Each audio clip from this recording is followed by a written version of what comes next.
Welcome back, boxing fans, to another great show with Sean on Boxing. We're talking about a lot of breaking news and some things that happened earlier today. So stay tuned to that. We'll be back after this short message.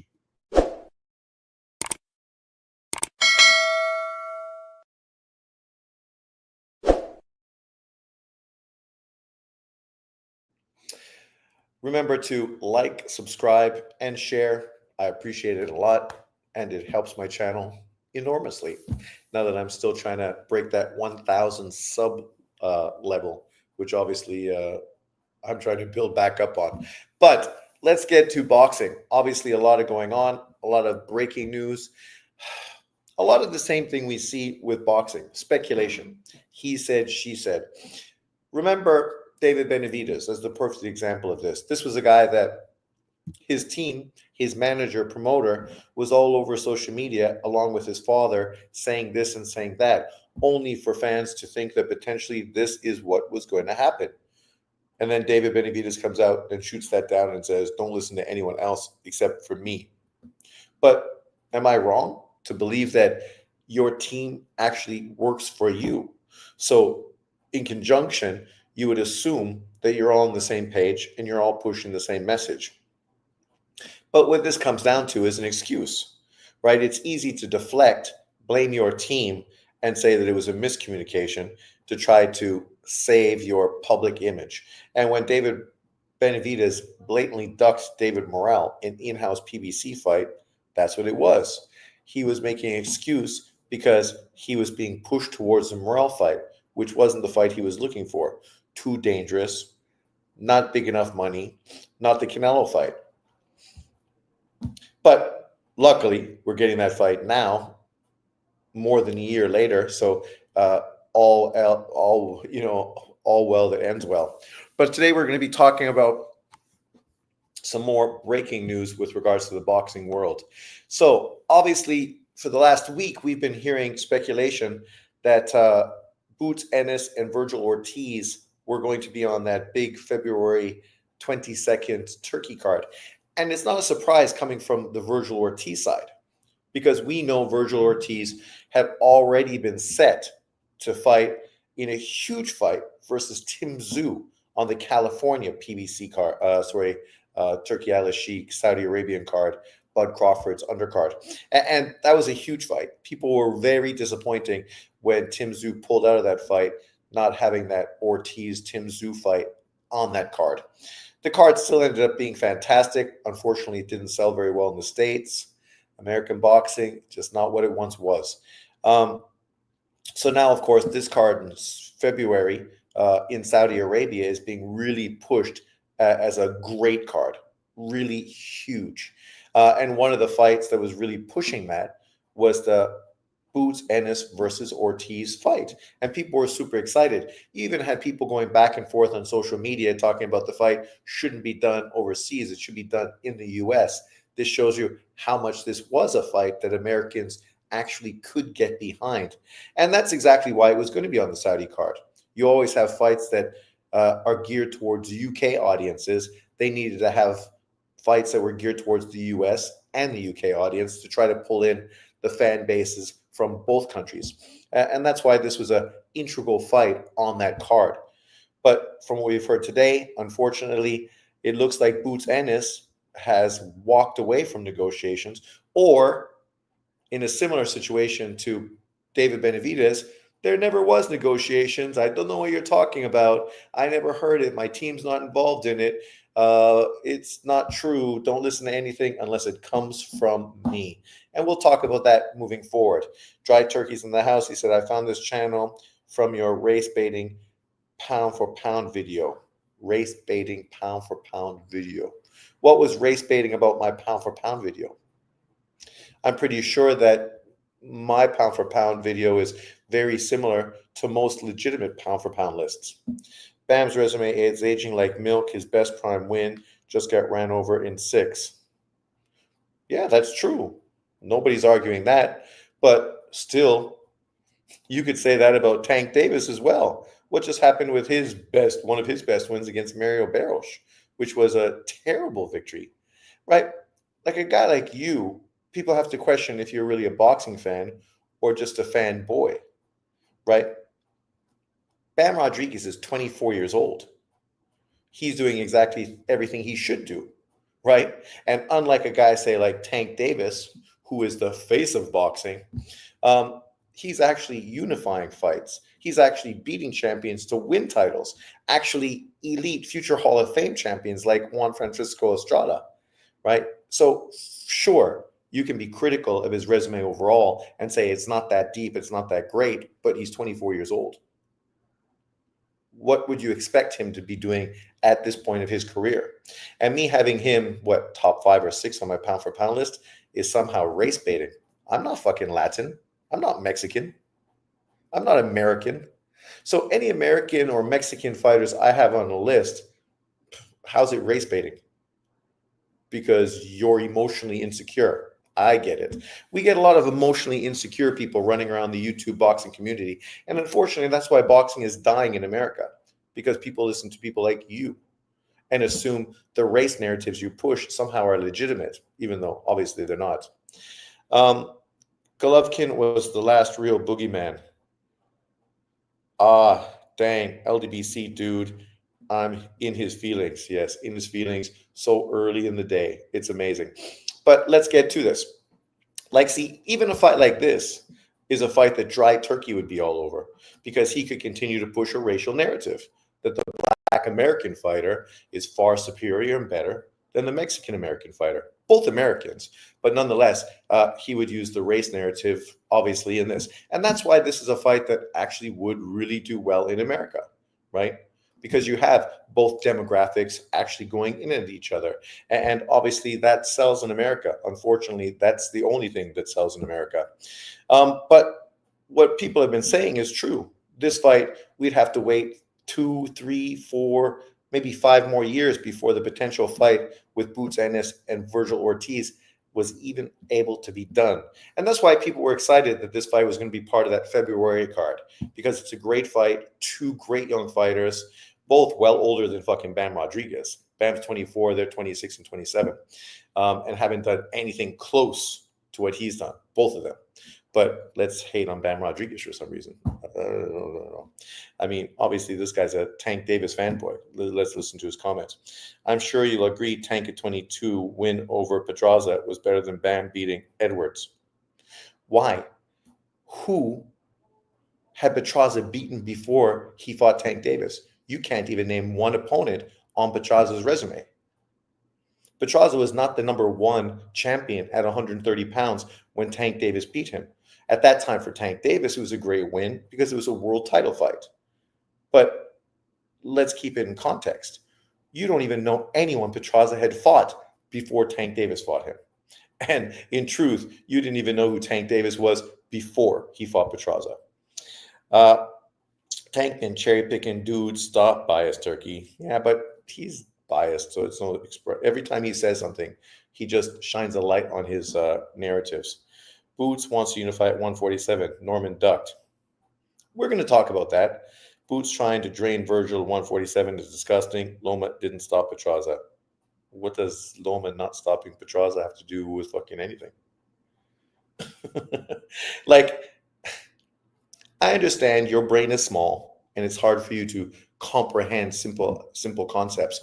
But Lomachenko fought a physically stronger Pedraza at a bigger weight when Lomachenko was not a natural 135 pounder and still dropped Pedraza and beat the crap out of him.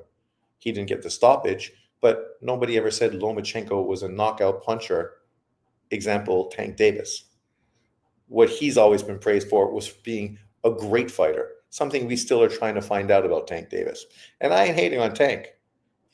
You're the one that came in here and all of a sudden started throwing shots at Bam, as if somehow I'm a Bam Rodriguez fanboy, which I'm not, but okay. Pedraza said Loma was better than Tank after the fight. Well, everybody knows that fucking Loma was better than Tank. That's why Tank literally ducked Lomachenko for 7 fucking years. But let's get to this, because I'm not trying to hate on Boots Ennis. I like Boots Ennis. Anyone that follows my channel knows that I feel Boots Ennis would beat Virgil Ortiz.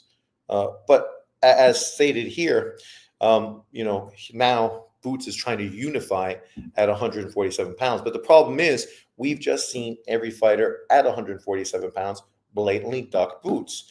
And we saw Boots, after his last fight, say that it was about time he moved up to 154. He said that. He said he's struggling to make weight. He'll be stronger and better at 154. And then he called out all the champions at 154 pounds. I didn't do it. Boots did it. I was the one on my channel, and since you watch my channel, you would know this. I've been saying all along, he doesn't need to move to 154. What he should do is try to build his own name at 147 by unifying. But if you can't get the fights because Howard, Stanionis, and Barrios are ducking you, then what do you want a man to do?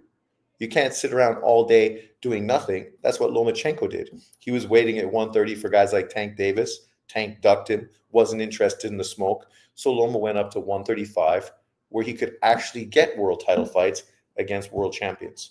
And if the case is that Boots can't get these big fights and he's struggling to make weight, he just walked away from $6 million and a career-defining victory, something he doesn't have on his resume, right? His resume is second tier towards Virgil Ortiz, whose resume is better than Boots Ennis, a guy that the PBC really didn't build up very well at all. But let's move forward. Tank punched Petrozza into the fourth row, so he was probably still concussed. Yeah, okay. I like Boots as well, but if Virgil had pulled out like this, Black American fans would have cooked him. Well, we know that's totally true. Dry Turkey would be here pushing a whole new narrative that, Virgil Ortiz ducks Boots. And to be fair, I'm the one that said both of these guys duck Bud Crawford multiple times on my channel. Both Virgil Ortiz and Boots Ennis could have had that Bud Crawford smoke for the WBO title years ago, but both of them walked away from the WBO to chase other fights on other sanctioning bodies. Branchek was robbed versus Virgil. I think so. I agree. But then what's the point of Boots ducking him then? Because I think Boots will destroy Virgil Ortiz. And for $6 million and to build up your name brand and potentially get bigger and more fights in Saudi Arabia, now he might be fucking pissing off the sheik, meaning that he might not get more opportunities like this down the road. And he's already a guy struggling to build up his brand and his name. This is a bad look for Boots, but you really got exposed was the fanboy who was using Boots to diminish Crawford. Bolchuk was slept before. You act like we don't watch boxing. Everybody knows Bolchuk and knows he was beat before. And we know that many people feel Bolchuk beat Virgil Ortiz, but that doesn't excuse Boots Ennis for ducking the biggest fight of his career, because that's what it is. Eddie Hearn might have a different plan. Well, of course we know they have a different plan, an easier plan, a plan to fight unification fights at 147. Let's just hope they can get the fights, because so far they haven't been able to. He says he wasn't aware of the Virgil Ortiz fight being negotiated. I think Boots might know that he's not going to be able to dominate at 154. But the truth is, Boots has as much chance to dominate at 154 as anybody else in that weight class, right? To be fair. I think skill-wise, outside of Bud Crawford, he is easily the most skilled fighter at the weight class.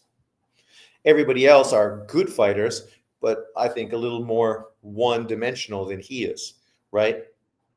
Obviously, you got to put guys in big fights to really know how great they are. And yeah, I don't know.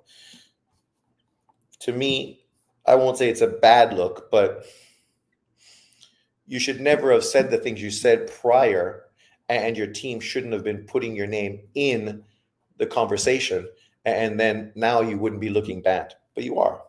Hello Ninja, what's up, my man? What's up, Sean? Did Boots sign the contract yet? Bud can fight the winner, so there's fanboys can say, shut the fuck up. Funduro said he will fight Virgil in case Duck Dora. I watched the fight with Curtis and Brandon Adams. I thought Adams won, but it was close. I thought Adams won. I was shocked and surprised when the Greek kid got it. Why would Eddie work with Oscar in any facet after he was allegedly Eddie of having an affair with Sky Nicholson? you're just a rumor monger, right? The point is, all these guys are working with Turkey Al Sheikh, and literally Eddie and Oscar talked about doing a 5-on-5. So you don't let personal issues get in the way of business. And if you do, that says a lot about you. But let's move forward on this conversation. So obviously the new news is that Virgil Ortiz is going to fight Xander Zayas, and apparently Xander Zayas jumped at the chance to fight him. And this is Bob Arum working with Eddie Hearn in Saudi Arabia. Remember when Boozy Edwards tried to say Virgil ducked their offer? Yes, I do. Well, it looks like it's extremely skilled, but looks are dominant. He looked against small 147 guys, Lipinets, Delorme. He didn't look like that against Veal and Karen. Well, he did stop Vila. I was not surprised the Greek guy had been more active and had been on TV more in recent memory. Zayas is better than Frontier, at least. Yeah, I mean, the way I break this down is for Zayas, it's a big opportunity, right? He's a guy who's got a lot of buzz behind him, but hasn't really jumped at an opportunity or hasn't really made a statement. Here's his fight to make a statement, which is what Boots could be doing, having a fight to make a statement. If Xander Zayas goes in there and beats Ortiz, he becomes one of the hottest fighters at 147 pounds, right? Puerto Rico gets behind him. He becomes a superstar in Puerto Rico. Now you're getting buzz about him fighting everybody from 147 to 160 pounds, right? That could be Boots, but it looks like it might be Xander Zayas. Can Xander Zayas beat Ortiz? Prior to Ortiz's poor performance against Bohocuk, I would say no. But now, I'm not so sold on Virgil Ortiz. I mean, obviously, for Xander Zayas, he's one of those guys that this might be his Howard opportunity, right? People were not so excited about Howard, another ESPN fighter who looked like he was underperforming in multiple fights. And then once he had his world title fight, he stepped up and stepped out. So maybe Xander Zayas is going to do that in this case. And we'll see. As far as the more skilled all-around fighter, I definitely think it's Xander Zayas. He's also the more natural 154-pound fighter. But Ortiz is a hard puncher, an aggressive, tough fighter. So, you know, it's going to test Xander Zayas for sure. Xander's power didn't look good last fight. Yeah, his power has diminished once he stepped up his level of opportunity opponents. That's true. Well, this is going to be a real test for Xander. It would be it should be Mirzaev versus Virgil. Again, David trying to dictate and dominate everything just because that's the way he would like it. Unfortunately, no one gives a fuck about Mirzaev. Still, they don't, because they don't know him and they don't know how to say his name. Well, it could be a great fight. The more likely scenario is Mirzaev is probably going to fight the winner of Bohocuk Madrimov. And that's great too, right? You don't need to only move in one direction. We can look at different directions. We can look at different opportunities. It's okay. I think Janibek whoops any 154 trying to move up to 160. Yes, I agree about that too. Mirzaev and Ennis should happen too. Well, Boots might want to move to 154 first before that happens. And there's no chance of that happening. What would be the benefit? Nice dunk, Ace Bailey. What would be the benefit for Boots to fight him? Right? He's already fought a bunch of no-name Eastern Europeans that didn't get him much buzz. So taking on this guy ain't going to help him that much. But let's move forward. So here's a few statements that we've been seeing recently. Oh, thank you very much, my man. They think the same thing has happened to Tim will happen to Crawford if he fights Mirzaev. Tim Tszyu made zero adjustments. Bud is the opposite. Oh my God. Comparing Tim Tszyu to Bud Crawford is fucking asinine. That has to be one of the stupid fucking comparisons in boxing history. They're not even close to being the same fighter. It's not even fucking reasonable. If Bud Crawford was going to fight Tim Tszyu, a whole hell of a lot of American Errol Spence, Boots Ennis fans would have said it was a cherry pick, right? They would have said that Crawford was cherry picking Tim Tszyu, who ain't that good. So let's not now try to twist it and turn it, because we know how it really is. I think Mirzaliev will end up fighting Ramos or Lubin. How about Eddie clapping Sky Nicholson's cheeks? That's fine. I mean, who cares? It has nothing to do with boxing. I mean, if you're a man and you're on sexy women, the natural thing is you're going to be fucking trying to throw it to them, right? So I ain't surprised. To me, I'm like, whatever. Like, who's shocked and surprised?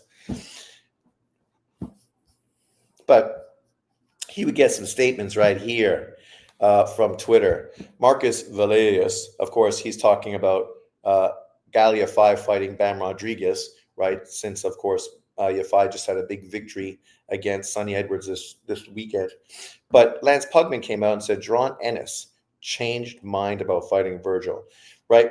When media members all over social media are saying that you changed your mind, it's hard for you to then get out, make a statement, and sort of contradict the wave of media that's basically saying it looks like you ducked the fight. And predominantly, we'll see in most of these tweets, that's what it looks like. Here right now, Jaron versus Virgil will most likely not be happening now on February 22nd in Saudi Arabia.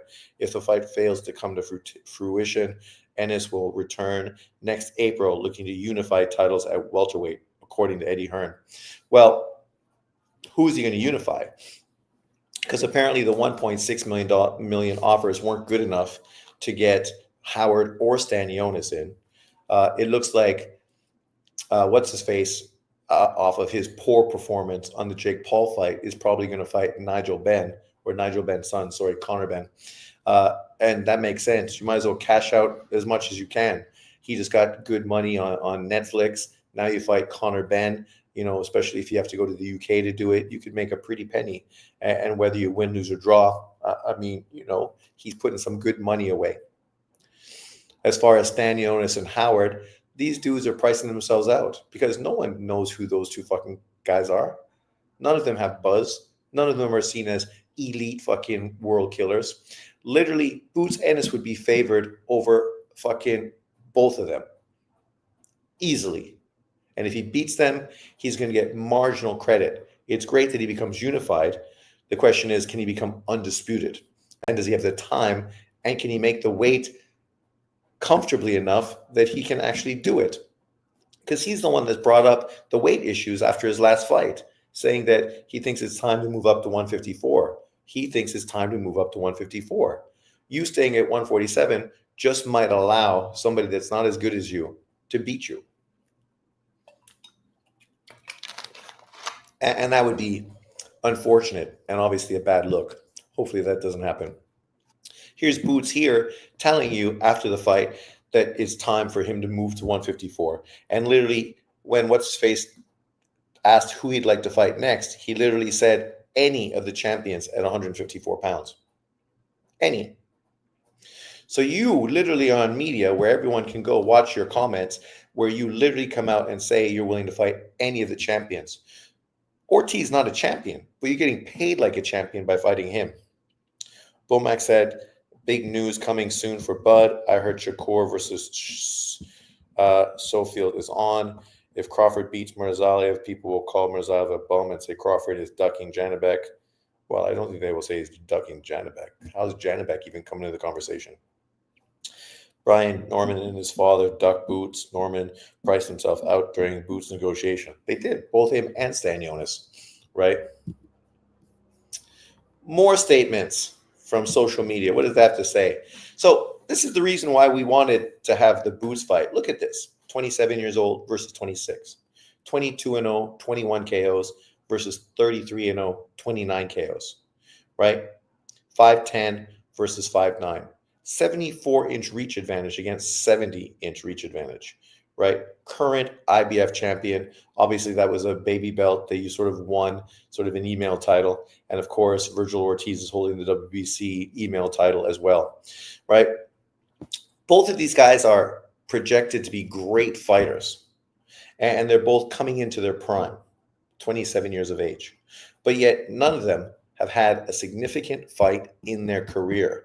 This was their significant fight. For Boots, I'm sorry. Stanionis and fucking Howard are not significant compared to Ortiz. Ortiz is a fight that people have been talking about for over 3 years already. And the reason why we were excited that Saudi Arabia was going to put it on is because we knew this fight wouldn't happen in America. The way things go in America, the way fights aren't made in America, the way fighters duck each other in America, the way fighters price themselves out in America. Dan Canobio even came out and said, I don't believe that Boots should be at 147 anymore. I also never believe Virgil would be his first fight at 154 on 3 months rest.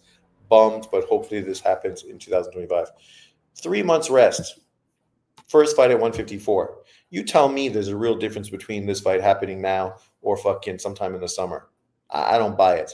Dan Raphael came out and said, Boots IG post below. I find it hard to believe. Money, date, site, full agreed. Fight widely reported. Both promoters on the record. His promoter agreed to terms. His dad was in the loop. From what I'm told, extremely implausible. A grown man could be this clueless about his own career. And that's why I said at the beginning of the fight, it sounded a lot like David Benavidez when he acted like a fight between him and David Morrell was never a fight that was being negotiated. Rick Glazer said, hello, Turkey Al-Sheikh. Boots Ennis is a fraud. Now pulling out of your proposed Riyadh season fight with Virgil for September 22nd. Actually, Glazer, you got to get it right. February 22nd. As everyone in boxing knew that Virgil couldn't safely make 147 since 2023. And it was well written about how Virgil had fought 3 times at 154 pounds. Yeah, when they talked about the fact of having the fight happen at 147, and Eddie Hearn literally came out and said that was the proposal he was given, I didn't buy it. I couldn't imagine that Ortiz would try to go back down in weight to fight Boots Ennis when he almost died twice, right? How did that make any sense at all? To me, it makes no sense. Obviously, the fight should be happening at 154. Both guys can easily make the weight. They'll be at their best at the weight. And you earn a WBC, WBO world title fight against Funduro or maybe Errol Spence if you win. So it's win-win. Not only do you get paid like $6 million in this fight, but potentially you're going to make as much, if not more money for a world title, unified world titles afterwards. And really you become the face of 154 pounds, right? I don't know if the Bud Crawford fight will still be there for you. Bud's not going to be around that much longer. But a potential fight with Tim Tszyu, he might be able to come back, and other fights are there. But, you know, as a boxing fan, I just talk about what I'd like to see and talk about my disappointment when things don't happen. Holland just says, another thing you forgot to mention, Sean, this proves that they were never serious about fighting Bud at 154. What's that?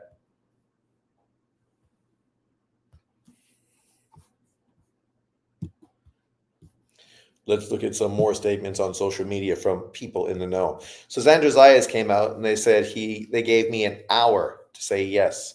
I said yes in 1 minute. Hashtag Virgil, Top Rank Boxing, Turkey Al-Sheikh and Golden Boy Boxing. Virgil Ortiz said, I've always said I'll fight anybody and I remain true to my word. Every single person that I have been offered a fight, I said yes. It takes two to tango. And we know this is true because we saw him agree to fight Tim Tszyu on that California card, right? And nobody expected that. When it was announced, people were really flabbergasted that that fight was potentially going to be on the Bud Crawford fight. So when this was mentioned, Ortiz versus Boots Ennis, especially with what Boots Ennis had been saying previously, nobody was surprised because we'd seen it done before. We know Virgil Ortiz wasn't above jumping into the fire, chasing the smoke, right? And it looked like Boots, because of the struggle, the frustration, was jumping at a big opportunity. But this is what Boots came out and said on his social media. I've seen the rumors on social media just like y'all did as far as the fight with me and Virgil. I was unaware of the alleged negotiation was being made on my end from here on out. If I don't come from me and me only. Don't believe it. And I will address it. I'm staying at 147 or moving up to 154 at a later date and time. What do you mean, man? You sound just like David Benavidez, right? This is not a good look. It would have been better for you just not to fucking say a word, because now your whole team looks fucked up. And the new promoter you just signed with, who's trying to build you up and big you up, now you kind of fucking make him look bad, like he's lying and full of shit. I mean, what? He's your promoter. He represents you. You signed with Matchroom to have Eddie Hearn be the face of your brand, right? Knowing that he was going to be all over social media, mentioning your name, fucking talking about you, putting you into fights and everything else. And that's what he's been doing. And then you come out and basically sabotage that by acting like, I didn't know what was going on. What? We know you're in fucking camp, but you're in camp with your father, your manager. These guys. Where I saw where Diego Pacheco is going to fight that guy who's Crawford's buddy, Steve Nelson. Oh, okay. Dave Esther. Who the fuck is that? I see where Lara is trying to cherry pick Eubank. Yeah, but to be fair, at this point of his career, a Eubank-Lara fight is probably the biggest and best fight that Lara's been in since he ended up facing Madrimov a few years ago, right? It's not a bad fight. I mean, I could see Eubank potentially beating him. Stringer, he's that guy who's from Omaha, and he fights around 168, 175, undefeated but untested. Nelson trades with Crawford. Yeah, big, strong-looking dude, beard, never been in with any top-level competition. Pretty old. I think he's already like 35. So, for him, this is the biggest name of his career for sure. And for Pacheco, it is what it is, right? It's not the kind of guy who should beat him. Should never beat him. Zayas couldn't even beat Vladimir 24K Hernandez. I don't know if Zayas is better than Melnicki. Oh, David, stop. You and your fucking narratives. Jesus. The reason I love Terence Crawford so much is because I believe he is a once-in-a-lifetime fighter that can never be replicated. The amount of skill is amazing. Keep his fight in a time capsule, Sean. Well, Crawford is the man, right? Like, that's why at this point, people expecting him to do what he wants. Pick whoever he wants to fight next to get as much money as he can. No one has a problem with it. Unfortunately, the same can't be said for Canelo Alvarez, who's done just as much, if not more, than Bud Crawford, right? So if you think Crawford can pick and choose who he wants to fight, then you shouldn't have a different fucking energy for Canelo Alvarez. Let's be honest, right? But unfortunately, we know the hate is true. Who fought Madrimov? Wasn't it Lara, or am I mistaken? Oh, maybe I'm thinking of the guy that Charlo fought from Argentina, not Madrimov, because they both fought the French guy. So, yeah, sorry. My mistake. Jesus Ramos is the best at 154, in my opinion. Well, I mean, he was kind of exposed by Erickson Lubin, so I wouldn't say he's the best. He's definitely a player in the game, but that fight with Lubin really questioned his engine, because he did not fucking build up and go after that fight at all. It was a very disappointing performance. Yeah, it's an interesting fight regardless. I think Nelson is pretty good. Pretty good. You should look good when you're fighting bum-ass opponents. Like, who's the best opponent Steve Nelson has fought? Nobody. No, Laura never fought Madrimov. Laura and Castano is what you are thinking of. Yes.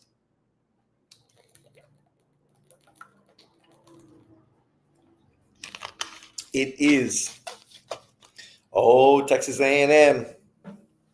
I'm watching Texas A&M versus Rutgers because these two guys from Rutgers are getting such heavy push. Nelo's overall level of opposition is way better than Bud's. Most of Bud's opponents would be known as Eurobums if Nelo beat them. Well, that's the thing. I mean, I ain't hating on Bud Crawford's resume, and I think he is a once-in-a-generation talent. And that's why if he wants to go fight Canelo or he wants to fight Boots or he wants to fight Virgil, I have no fucking issue with it because, at this point, he can do what he wants for me. But then I hold true with Canelo Alvarez saying the exact same thing. He doesn't have to fight fucking this guy. He could do what he wants. And I'm cool with it. Unfortunately, on YouTube, that ain't the fucking play. And we know why. Most of that has to do with the color of both of their skin. One is given a pass because he looks like people that are critical. The other one isn't giving a pass because he doesn't look like people that are critical. But the truth is, you should be treating them both the same. And Canelo even more so because he's literally a pay-per-view star, something Crawford was never really able to do, get the American fan base to truly support him. Unfortunately, like we look at that big turkey card in California with Bud Crawford, and that fight just did not do as well as it should have. And that was a fucking great card. And the fact it didn't get more buzz by American YouTubers tells you everything you need to know, right? The same reason Juju Watkins ain't getting a lot of fucking attention this year in college basketball. But people are talking about her being better than Caitlin Clark and the Kobe Bryant of the WNBA. But you can't even fucking sit down and watch her game. You can't even buy tickets to go fucking watch her in Los Angeles. Right? Your lack of fucking interest shines a light on the fact that she's just never going to be Caitlin Clark, even if she is better than Caitlin Clark. But there we are. I feel the same way about Inouye and Usyk. Well, Inouye obviously still has a lot of things to do, so I don't think he can necessarily cherry pick to the extent I think Canelo or Bud Crawford can. But Usyk, if Usyk beats Fury at this point, I think he could do whatever the fuck he wants. Because what else does he have to prove? If he wants to go back to cruiserweight or he wants to pick fucking, Deontay Wilder or whatever, he could do what the fuck he wants at this point because he's proven himself. He's done everything and more. But that's me. Other people don't have to feel like I do, and that's okay. Day before Christmas. What do you think of IU? IU? You mean the Korean singer? If that's who you mean, fuck, I love IU. That's how I think about her. Oh my God. She's a fucking as cute as a bug in a rug, that one. I recently started watching Juju Kaisen. It's so fun. Is that like a cartoon anime? But let's keep scrolling. What else are we saying here? Here we go. Oh, IU. You mean what? Indiana?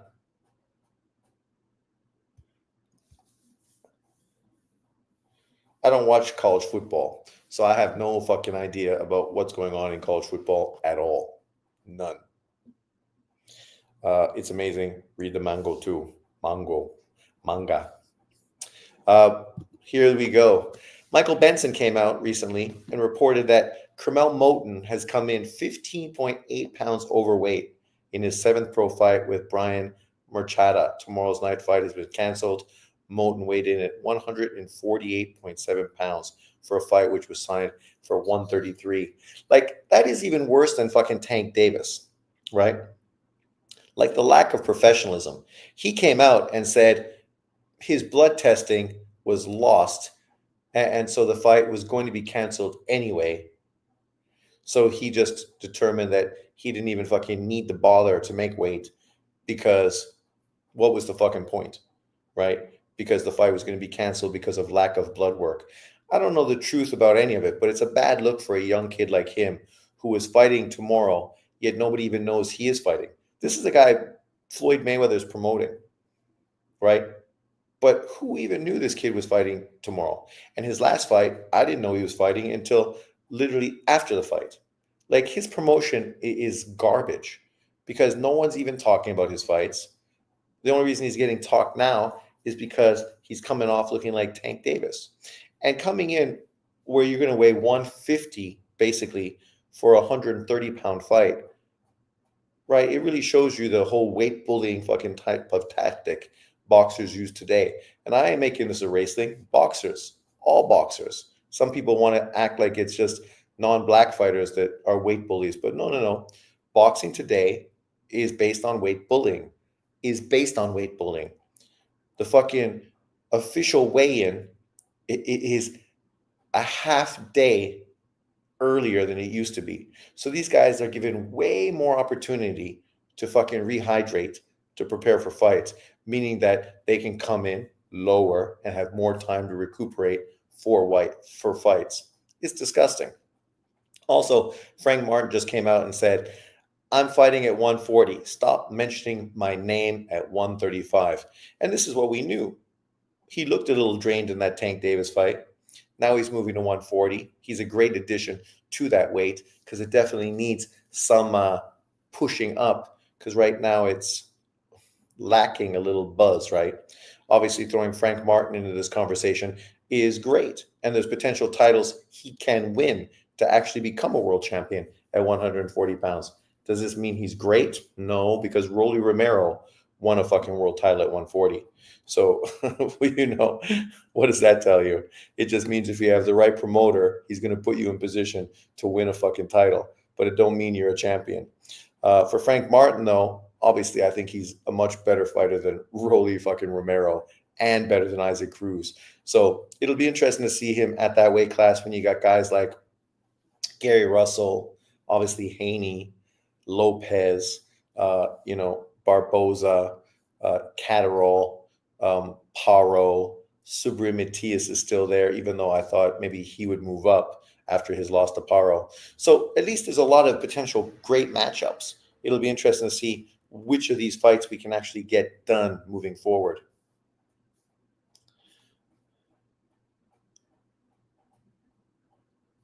It makes me feel like a loser. Whatever. Nothing wrong with cartoons. People watch fucking The Simpsons still. My grandfather was 65 years old and watched the Flintstones with me, right, when I was a kid. Whatever. Nothing wrong with cartoons, especially in the blazing era. Then cartoons are even better than they once were. I don't really watch cartoons anymore because I don't really blaze anymore. Here we go with Kermel Moton. That makes sense. His fight was already off because of no blood work he knew about 3 days ago. So why was he still weighing in? Yeah, well, that's my question, right? Like, that's why it's a bad look. Because the point is, if this is the situation, then you should have just walked away or, your team should have taken care of it. You got fucking a major promoter in Floyd Mayweather. How is this kind of shit coming up right now? It just makes him look bad, makes him look unprofessional. But I'm sure we'll hear more about it somewhere down the road. Why is Zhang versus Bakoli so hard to make?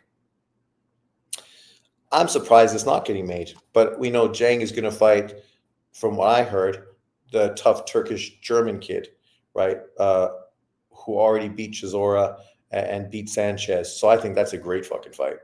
Bakoli is scheduled to fight who? I think he might be the one guy that's on the outside looking in.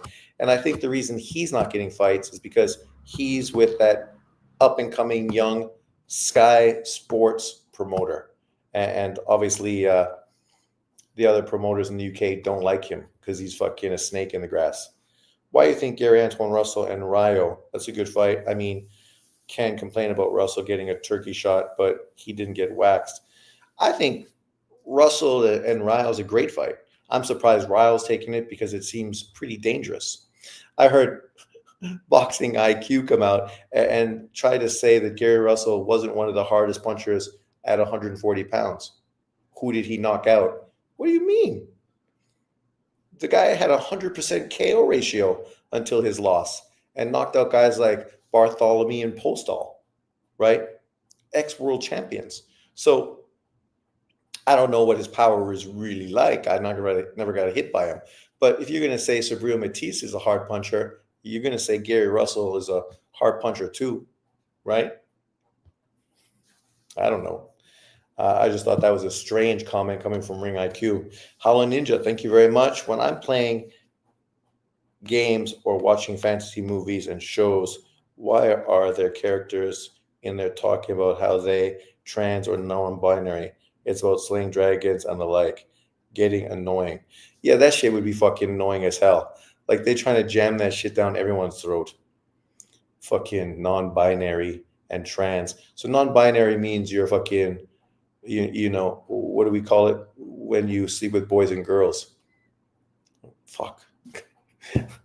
There's a term we use for 100 years. And now, of course, we say non-binary, which means you can sleep with who you want. And you're not labeled negatively, I guess, because you're non-binary. You don't identify as a man or a woman. So you can have sex with whoever you want without being called, what the fuck is the term? Jesus Christ, man. How old am I? I can't think of what we call people.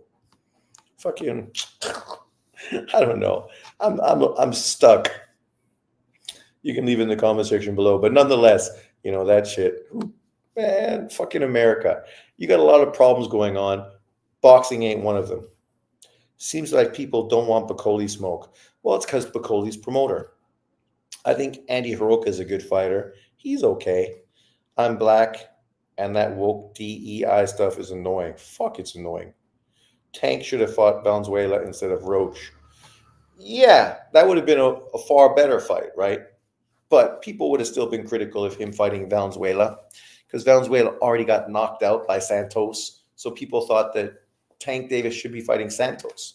But the problem is Santos is coming off of a terrible fight versus Shakur. So a lot of it's optics, right? Like a lot of it's optics. I ain't hating on Tank. I don't have a problem with him fighting Roach. But the problem is you acting like this is a great fight and that people should pay $85 for it. No, once again, it shouldn't be pay-per-view. Not every fucking fight you do should be pay-per-view if it don't sell. Canelo fought Munguia, a Mexican fighter that could actually sell numbers. Then he fought a Puerto Rican guy in Berlanga, which could actually fucking sell numbers. Tank Davis fought Martin. The numbers show you. Shit. And that was a fucking David Benavidez double card. Now you're going to do Tank Davis versus this kid who just fought on Pro Box. Just fought on Pro Box. You can watch it free on YouTube. And now they want you to pay $80. Come on, man. That's the problem. It's not the opponent. It's the fucking optics. The optics are bad. It looks bad. It ain't a good look. And he fucking continues to do it. I don't think too much to ask Tank to move up to 147 and fight Stanionis, if you want my opinion. Well, come on. 140 is right there. Why are you jumping up to 147? You might as well just tell him to fight Boots then. Tank won't Rio unless he agreed to drain himself to 135. Yeah. Title shot. Jesus. To be fair, Postal was washed by that time. Well, so was Bartholomew, right? But we're just talking about, guys that were tough and hadn't got knocked out in their career. Ryan Rositzky, possibly Canadian's WBC interim champion next weekend. Let's hope so. Stank is a joke to boxing. I think Russell might be a little too much for Rio. I think so.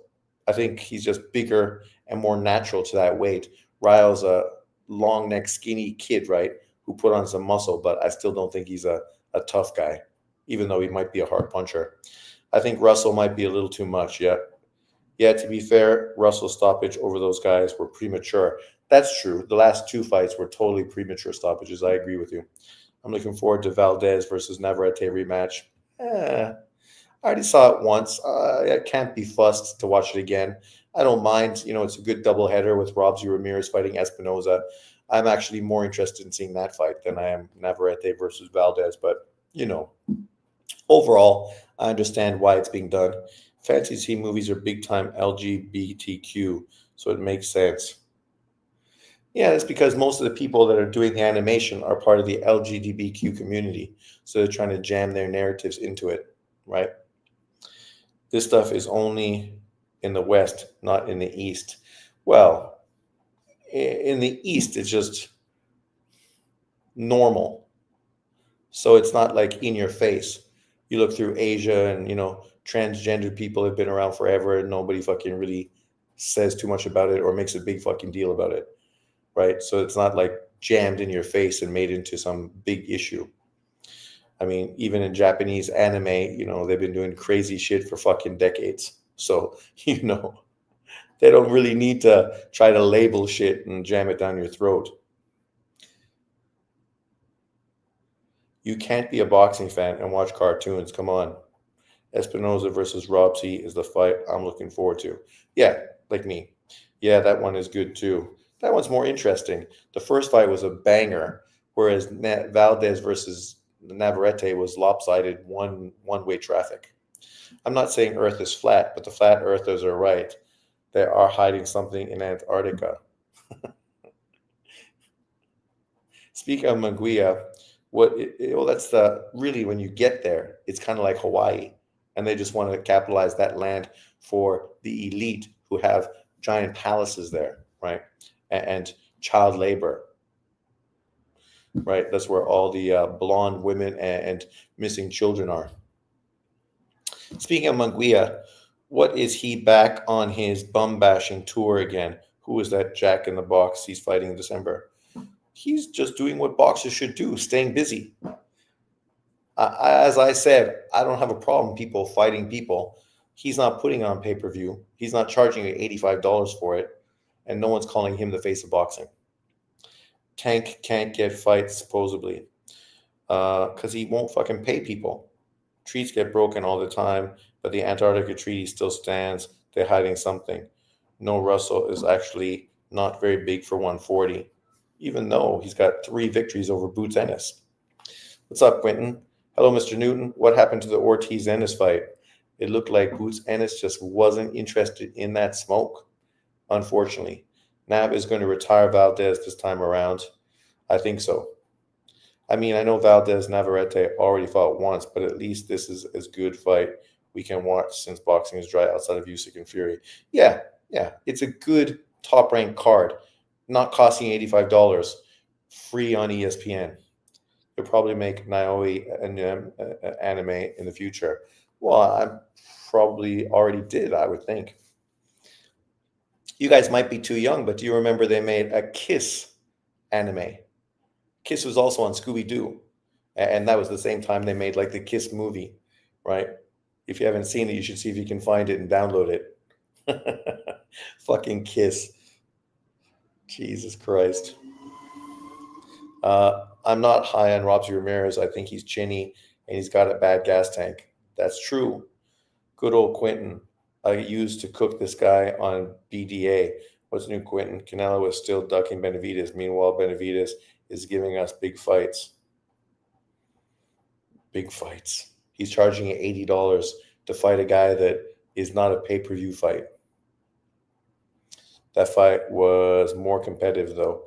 Moon landing was fake. I agree. The guy with the turkey talking about cooking someone. How ironic. Hey, never heard of this girl. 9/11 was an inside job. Yeah, I agree. When I was in Canada, sitting at Starbucks every morning, having my coffee, reading the newspaper, talking to all kinds of people, everyone felt it was an inside job. Everybody. Fighting a guy with 12 fights.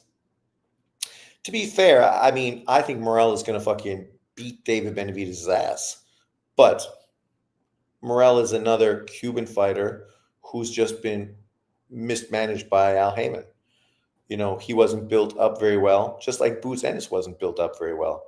And now they're in a position where they can get big fights, but you can't expect these to be big fights because they're not big fights financially. They're big fights for you and me, boxing fans, but for sports fans, they're not big. Not at all. No one even knows who fucking David Morrell is. How about Teles and Virgil? Again, Teles, a fucking unknown Cuban guy, right? You could put him in with Virgil, but no one's paying to watch that fight. No one knows who fucking Teles is. That's why Virgil's going to fight somebody with name recognition. Berlanga is better than Morel. I won't say Berlanga is better than Morel, but Berlanga sells more than Morel does. And Morel hasn't done anything more than Berlanga. He doesn't have a better resume than Berlanga. And he's not as marketable.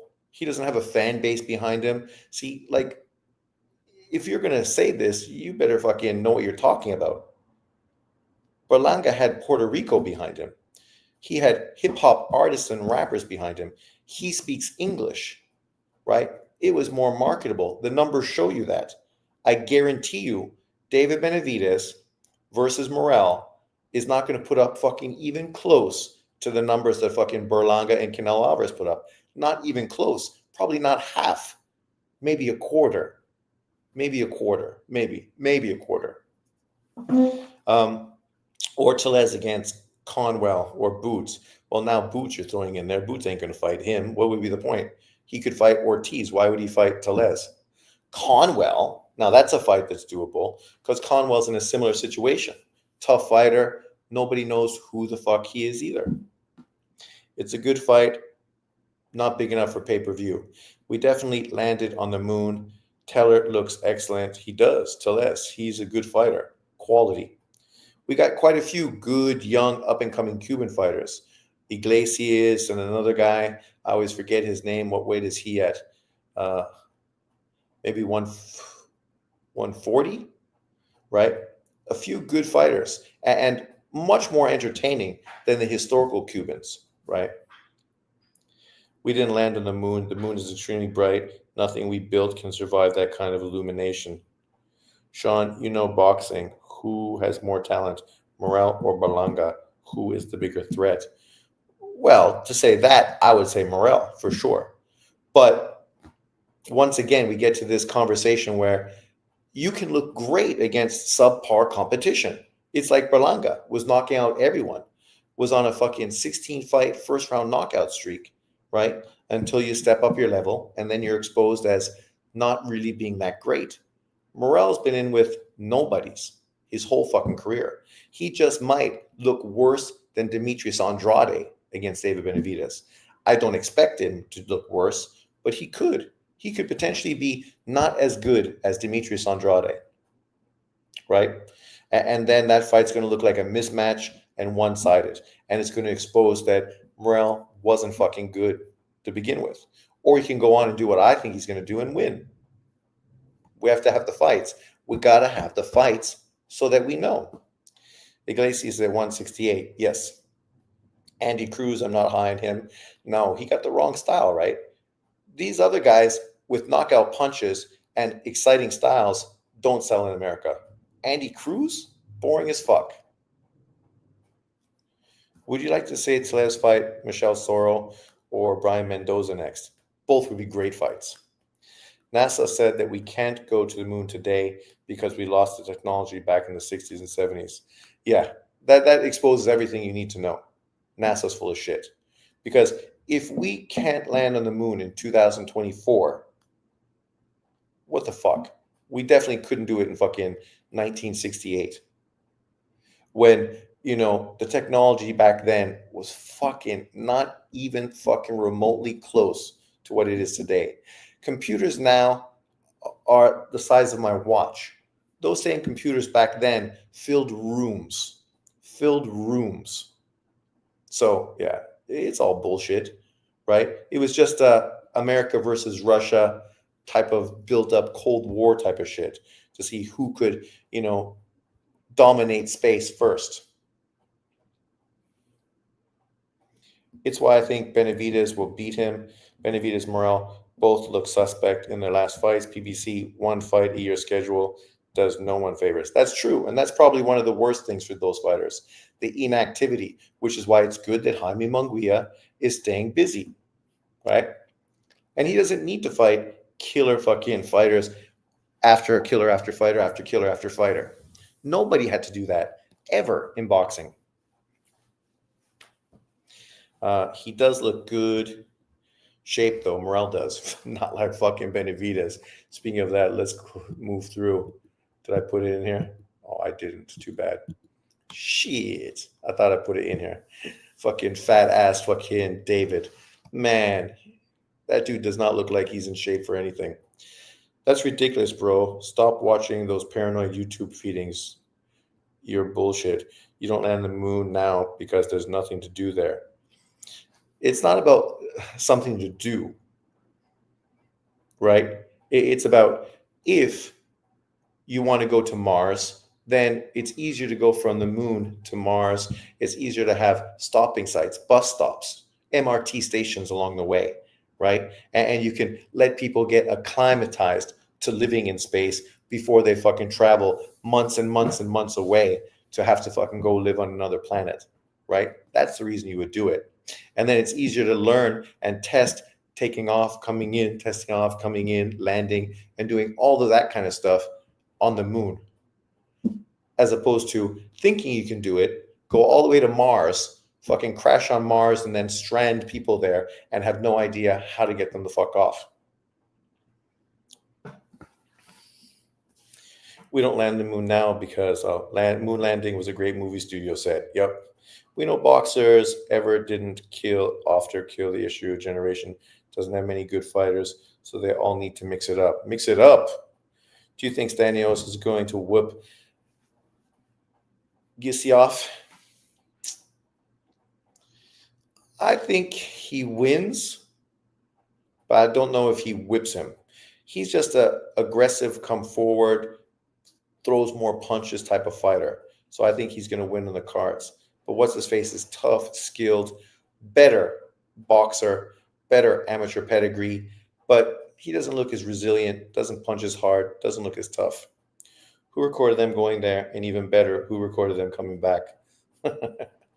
We figured out the space-time is fabric that can be manipulated by mass, so we can land on a floating rock that's only 200k miles away. Stop it, laugh out loud. David fighting Roach is atrocious. Not atrocious. I'm most disappointed in Tank fighting Lamont Roach. Who asked for that? It's not that it's atrocious or bad. You know, it is what it is. The problem is it's not a pay-per-view fight, right? If you're going to fight subpar opponents, you shouldn't fucking act like it's more than it is, because this is where the kickback comes from.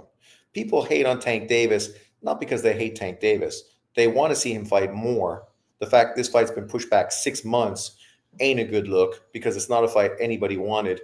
And now we have to fucking push back 6 months to make this fight. That shit looks like garbage. And it makes the PBC look fucking bad. And then it tells us, what are you going to do after that? Probably fucking fight who? Isaac Cruz? Or fucking Ryo or Gary Russell winner? Like, they're not bad fights, but these aren't great fights. These aren't legacy fights. These aren't the kind of fights that fucking tell us Tank Davis is one of the best fighters in boxing. These are the kind of opponents you should beat. Nobody's favoring any of those guys to beat you. They're not 50-50 fights. They're not fights where fucking we even think that you have real tough competition. The problem is you pick Roach to beat Tank. Exactly. You won't. It's fictionless space. You don't need something that's extremely robust. Look at these fucking space invaders. Anime watching, computer game playing motherfuckers talk about travel in space. Let's bring on Elon Musk. He'll break this shit down to you to the T. I love this picture. Look at the monster.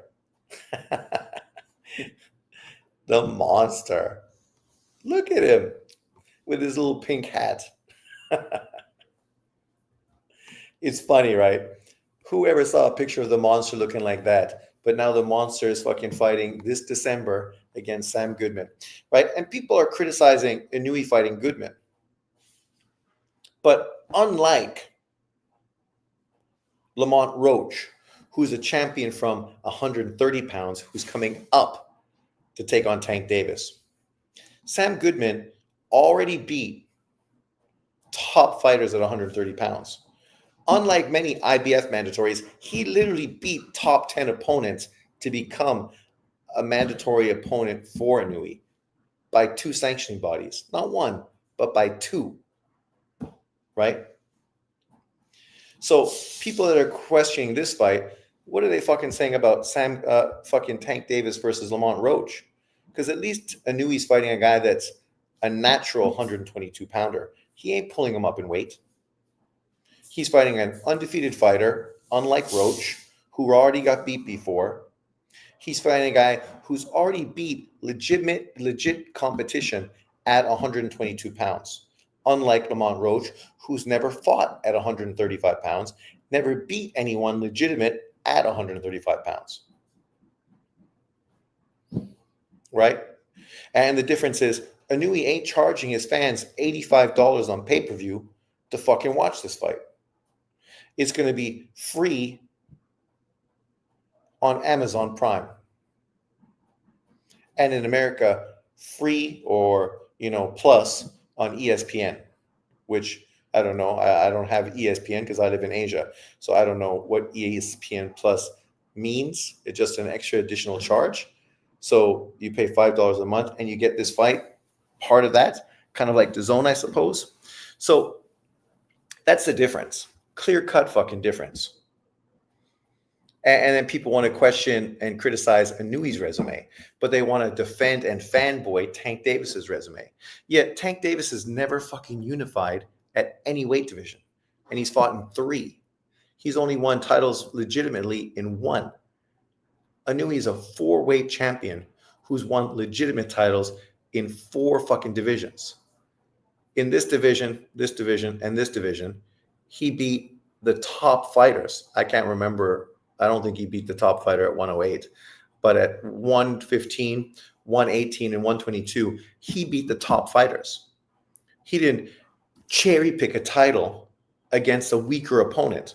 He fought all the champions at 2 of those divisions and then moved up 2 weight divisions to take on the number 1 fighter at 115. Right? But yet people are critical of Anui and what he's doing compared to what Tank Davis is doing. Oh, we know Tank Davis' opponents. No one knows fucking Lamont Roach. Boxing fans do, but most of them didn't even watch Lamont Roach fight on Pro Box. The dude just fought on Pro Box fucking a few months ago. No one watched that fight. And now you're going to act like Lamont Roach is some great fighter. A guy that got beat by Jamal Herring. And Jamal Herring was okay. Right? But we saw what Shakur Stevenson did to fucking Jamal Herring. Fucking stopped him. Shakur Stevenson stopped him. A guy that don't stop anyone. Right? So, come on, man. Like, the reality is these people that just continuously fucking push bullshit narratives consistently. Elon Musk would agree with me, laugh out loud. Well, he knows the truth. So if he's not talking about it, it's probably because he doesn't agree with you. Now and his pops have that Pacquiao calves. Salute. Told you all the best boxing. Virgil, the real boogeyman of boxing. Ducked by Tim Fundura. Boots. Respect for Xander. Took the fight right away. And hello to the channel. H Money's channel going crazy. Crazy why? They think that Virgil's ducking Boots, or they just upset because the Black American fighter is not looking so good right now because it looks like he's ducking Virgil. And as I said, historically, I don't mind that Boots Ennis wants a challenge for Undisputed. That's what I said he should do, right? I said he should do that. But when an opportunity to make $6 million and get a legitimate legacy fight on your resume is involved in front of you, this is the fight you should take. Because Howard, Stanionis, and fucking Barrios, nobody thinks those fighters are fucking as good as Virgil Ortiz. They're not rated as high. They're not fucking respected near as much. Right? You could fight a guy and put yourself right in the conversation, potentially for a Bud Crawford fight now. You want the Bud Crawford fight. Bud Crawford ducked me. I want the Bud Crawford smoke. You beat Virgil Ortiz, and the Bud Crawford smoke becomes fucking reality.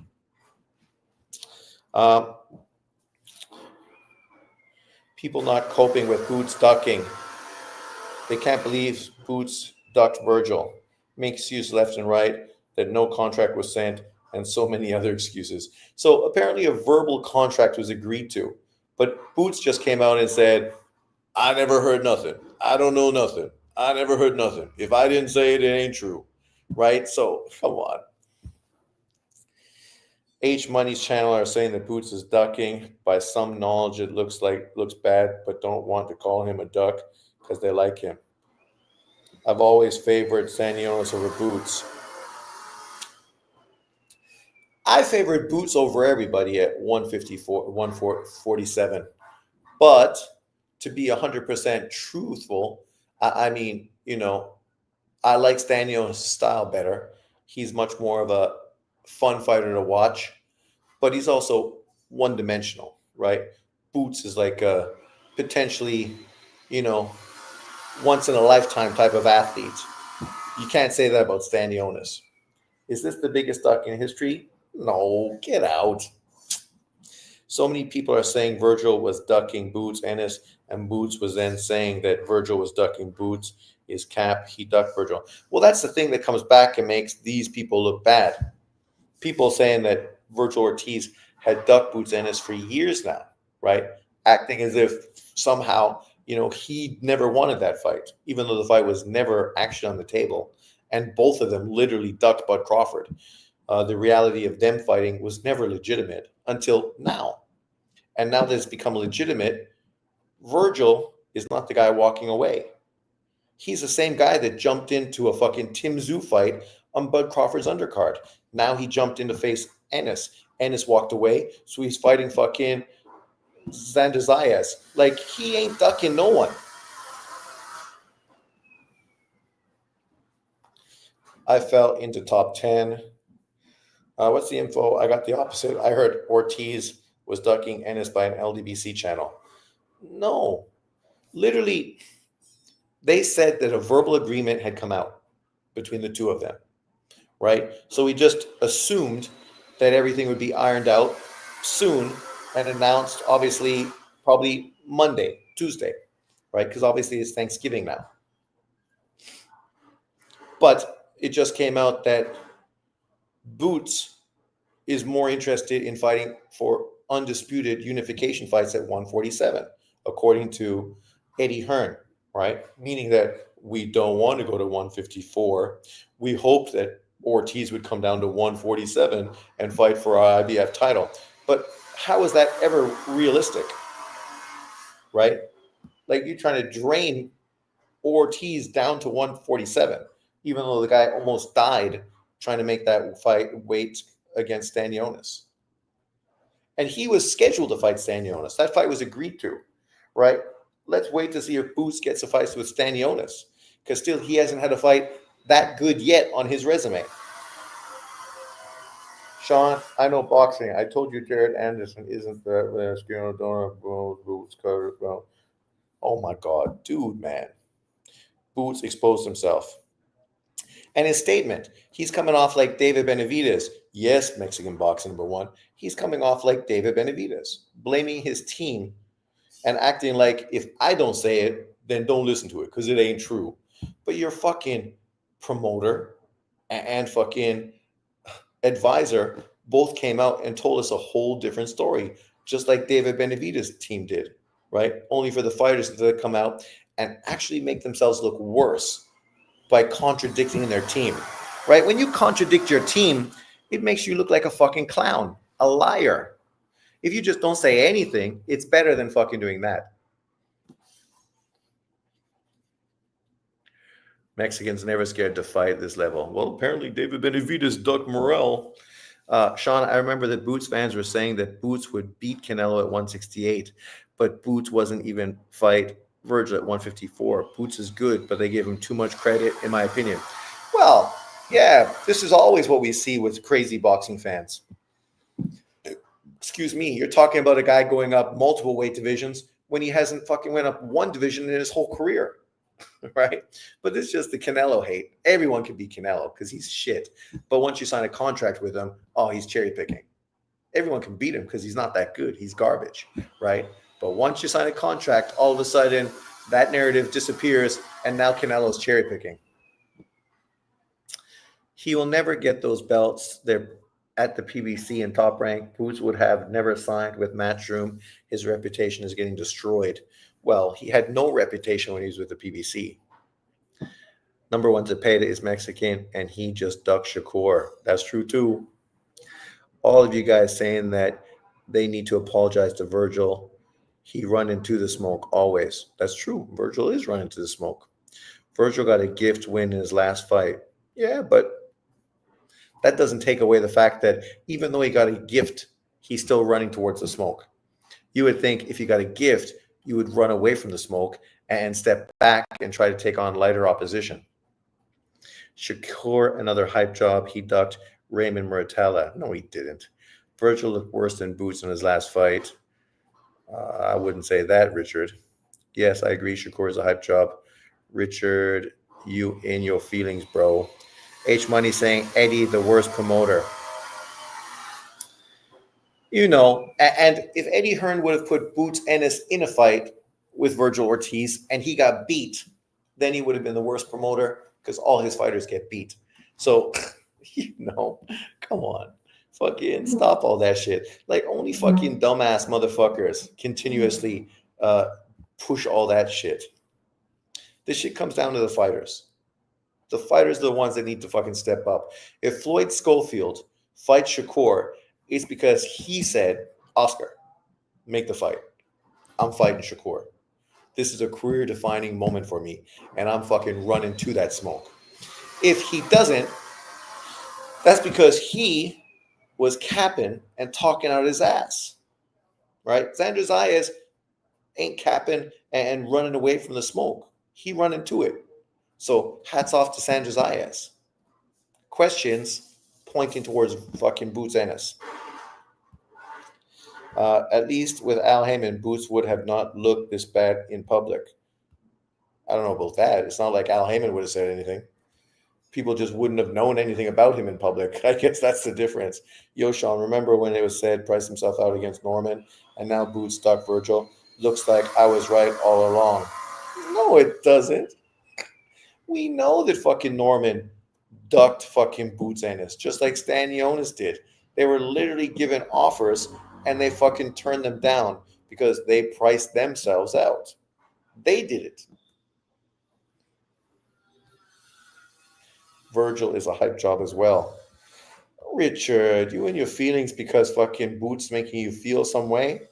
Like, Virgil is running to the smoke. He was the one on short notice that was running towards Tim Tszyu on the Bud Crawford undercard.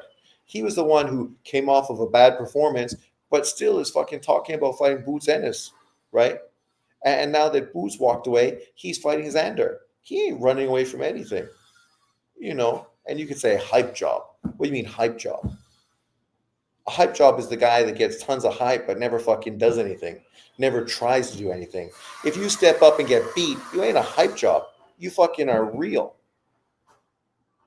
Your fans might have hyped you up, but you're not a hype job. Your fans are just fucking delusional. Key to Austin, respect. Virgil versus Xanders, I love it. Top 6 154 pounder. Yeah, it's a good fight. Virgil beats Xander. Xander Zayas wants the fight. Does Sean ever admit he's wrong? You sounding like Ness. What am I wrong about? You're the one coming here saying something and literally being exposed for talking out your ass. What did I say that was wrong? You're trying to act like Mexican fighters can do no wrong. And once you say that, people throw out 3 examples making you look stupid. Just stop with the fucking race shit. Because inevitably, it makes you look bad. Not me. I am Mexican. I am black. Sean, I'm not a Boots fan. Thanks for stereotyping me. No problem, Richard. I'll do it as much as I can. Boots fans punching air right now. I love it. Best boxing news ever. Well, it's disappointing boxing news. I would have loved to see Boots and Virgil Ortiz fight. The reason why people were happy that fight was going to get done in Saudi Arabia is because we don't think it would have got done otherwise. And even with Saudi Arabia's big purse, $6 million offer, we still don't get the fight. That just shows you the fight will never get done if left to fucking American promoters. Southpaw TV's biggest Virgil hater now, roasting Boots, apologizing to Virgil. That's crazy. Really? Well, it's good that he's backtracking. You hyping up Boots again. I'm hyping up Boots. I'm consistent. I said, I don't think Boots needs to go to 154. But this is a great fight. And if you're going to tie yourself to it and then walk away from it, it's a bad look. So how am I hyping up Boots? By saying it's a bad look. Okay. If Crawford retire or he doesn't get the Canelo fight, doesn't seem like he's interested in fighting any of the top guys at 154. Crawford, you mean? Mexican style boxing is kind of stupid. Oh my God. Yeah, we'd rather have fucking black American style because that ain't stupid. We might as well have everyone fight like Floyd Mayweather and then nobody would watch boxing. Saying he was the best at 154, really? Who's saying who is the best at 154? I said Boots Ennis is the best at 154. I don't think those words ever came out of my mouth. Richard is really in his feelings. Dude got to be a part of the LDBC. Richard Simmons in his feelings. Virgil KO's Boots in 6 to 8 rounds. Boots is too easy to hit, and he hasn't been in there with punches like Virgil. Virgil would outlast him. Maybe, but that's why we want to see the fights. Talk is cheap. You can come here and say this and someone else can say that, and it all amounts to fucking a bag of beans because nobody fought each other. So we don't know who really would win. That's why we wanted the fight, right? Because at the end of the day, then we would know who's better. I picked Boots Ennis, but it still doesn't mean Boots walking away from the negotiation is good. It's a bad look. John Boxing definitely in his feelings, spent all day making videos downgrading non-black fighters. Really? I didn't see that. But that's not a surprise. That's what he does, right? He totally fucking deflects consistently. Mexican boxing, Sean was talking about at 147, not 154. Yes, I was talking 147. He is the best fighter at 147. Who you think going to beat him at 147? Stanionis? Barrios? Howard? Come on. Ness said it too, that Boots goes to 154 and beats Virgil. You're more like, what are you talking about? That's a boxing take, whereas you're pushing racial takes. There's a difference between thinking that somebody skill-wise has a more well-rounded skill set. A 4-inch reach advantage is naturally a bigger guy and would beat the one-dimensional fighter who didn't look that good in his last fight. That's not a fucking crazy take. It's not a crazy take at all. I think if you go on any real fucking YouTube channel and they do a poll, the majority of people are going to pick Boots to beat Virgil. The only people that won't do that are ones that are going to push for racial narratives and need to defend the Mexican fighter because they always do, even if they know the Mexican fighter is going to get beat. You know, they pick fucking Guerrero to beat Floyd Mayweather, right? Those people.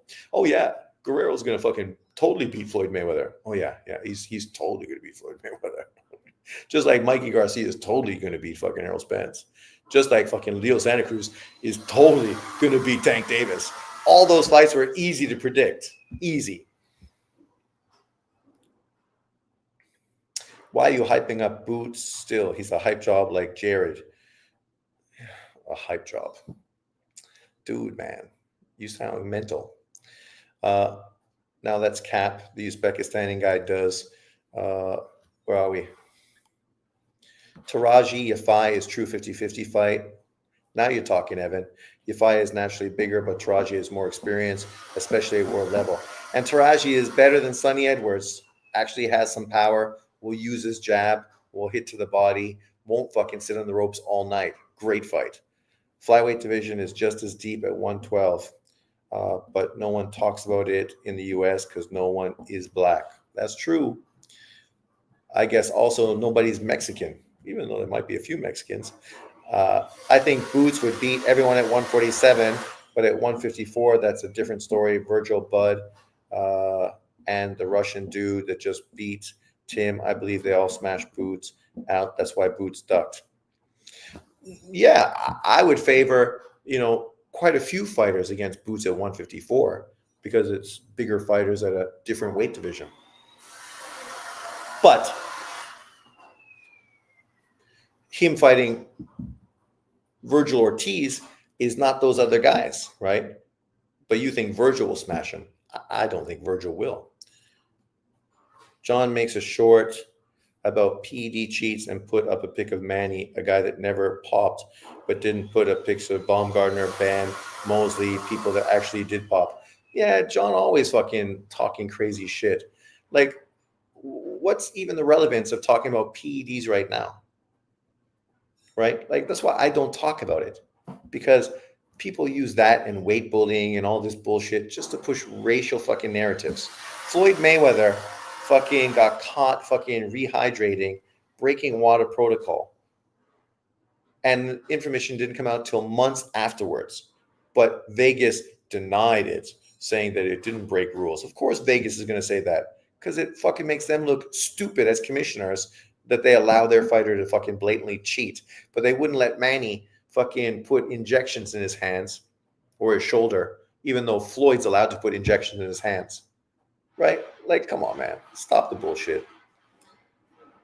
Ennis looked very suspect in his last fight. Yeah, so did fucking Virgil. Flyweight is just as deep as 154. I don't know about that. See, you can't admit you're wrong. What was I wrong about? See, I think you got a screw loose. What was I wrong about? You still haven't clarified. You say, I can't admit I'm wrong. But what did I say that was wrong? Yafai needs to move his head more. He will walk straight into Yafai's power, and I don't see him outlasting Taraji. Me neither. I think Taraji beats him. Cap, Mike, he can't even beat Karen. He won't beat the Uzbekistani guy. That style's more complicated, and that guy hits way harder than an Olympian. Can't see Ennis moving up anytime soon with those killers at 154, even though post-fight against Karen, he said that he's struggling to make weight and it just might be time to move to 154. He said it, right? Telling you exactly what we could see, that he's not looking so good because he's not at his best weight right now. I ain't capping Mexican boxing. I'm Mexican, but I can't believe Boots beat anyone at 147. I got to give him that. But I said 154 is a different story. Alex Zimmerman says, yeah, Mexican boxer. Don't like when you go against Mexican fighters. He's definitely not a boxing fan. He's a Mexican Klansman, apparently. Tell Boots to fight my fighter and sign the contract. Like you guys like to say. He quiet than a mouse. And that's why we made a whole show today being critical of him. Praising Virgil Ortiz, praising Xander Zayas, and being critical of Boots Ennis. Are you okay? Are you okay? Plenty of top Mexicans at 112. Ayala, Sandoval, Olascagulu, Cordova. Plenty of top Mexicans and Mexican Americans. You're saying Boots beats everyone at 147. That's crazy. So, okay, Mexican, who beats Boots at 147? I mean, you're going to say Mario fucking Barrios. That's what's crazy. That's what's crazy. Ortiz didn't look suspect. He fought a legit 154-pounder in Karen. Well, let's be fair. Karen is totally legit. Let's not display on Karen. Karen fought great. Unfortunately, Karen don't have power to really make an impact. Fight my fighter. Sounds like a little boy. Boot said he drained, but still wants to fight at 147. I know. That's the thing. So obviously they must have had some real progressive conversation with Stanionis' team, if that's what they're talking about. And we do know they have, because let's break it down. What just went into the conversation between Matchroom and all those teams is that Stanionis is going to fight Girisov. Girisov is a Matchroom fighter, right? So they probably made agreement with Stanionis and probably offered him a little more money. So you fight your mandatory. This is what you're getting, because obviously you're not getting very big money to fight him. So we can cap it up a little higher. And then the winner of this fight has to fight Boots Ennis in unification. So that's probably why they're moving towards that, because they probably have agreed to a Stanionis unification fight in April. Right? When is Stanionis fighting? The fight's not even agreed to, so that better get done quick. Oh no, maybe it is. Somebody tell me, is the Stanionis Girisov fight already fucking on BoxRec? Is it set yet? Man, you guys don't know boxing and don't see it. Boxing is 90% mental. He may have the skills, but he clearly doesn't believe in himself. Okay. I don't see Boots unifying 147. If he loses, they'll blame it on the weight. Yeah, which is typical. He said that after Karen fight, he didn't take the Ortiz fight. Very fishy. I agree. But like I told you, it's probably because they already have terms agreed to Stanionis. I already told you. See, I never said that. Karen is not legit. Karen's legit. Come on. If Boots doesn't give up the Virgil fight, I at least want to see him fight Stanionis. I don't want to see him fight a C-level fighter in Barrios. Karen has no power, though. No power. Yep. I give Norman a great shot at beating Boots. Norman is fucking nothing special. Come on. You didn't even fucking watch Norman before his last victory. And will never be legit.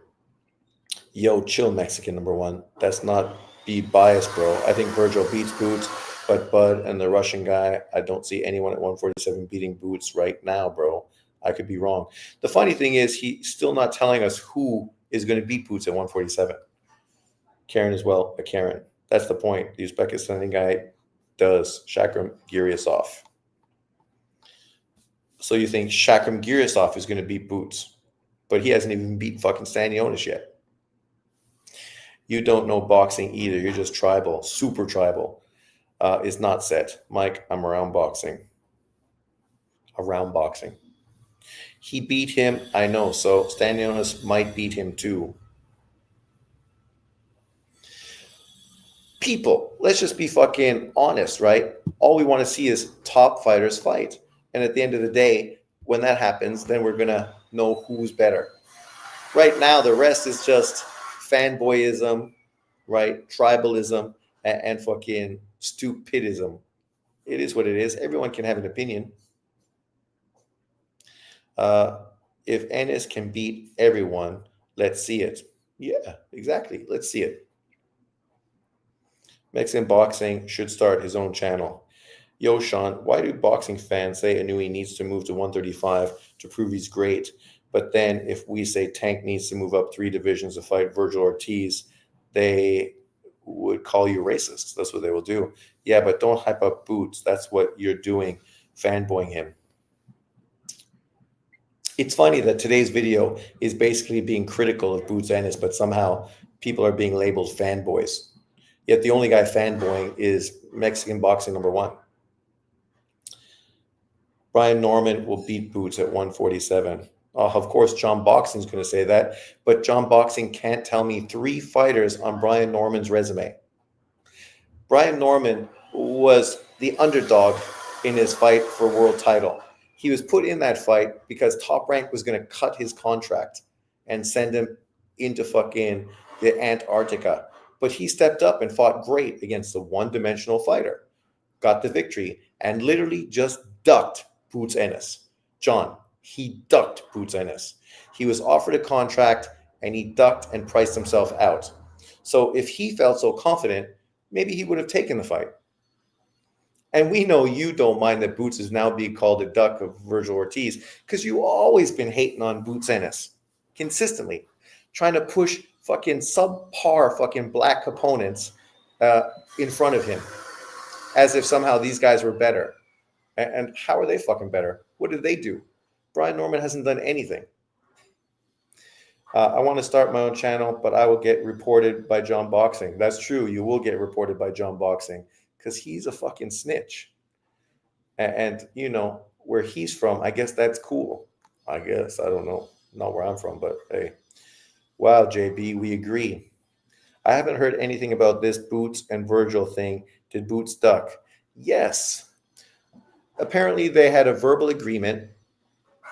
This was coming from his promoter and obviously Oscar De La Hoya.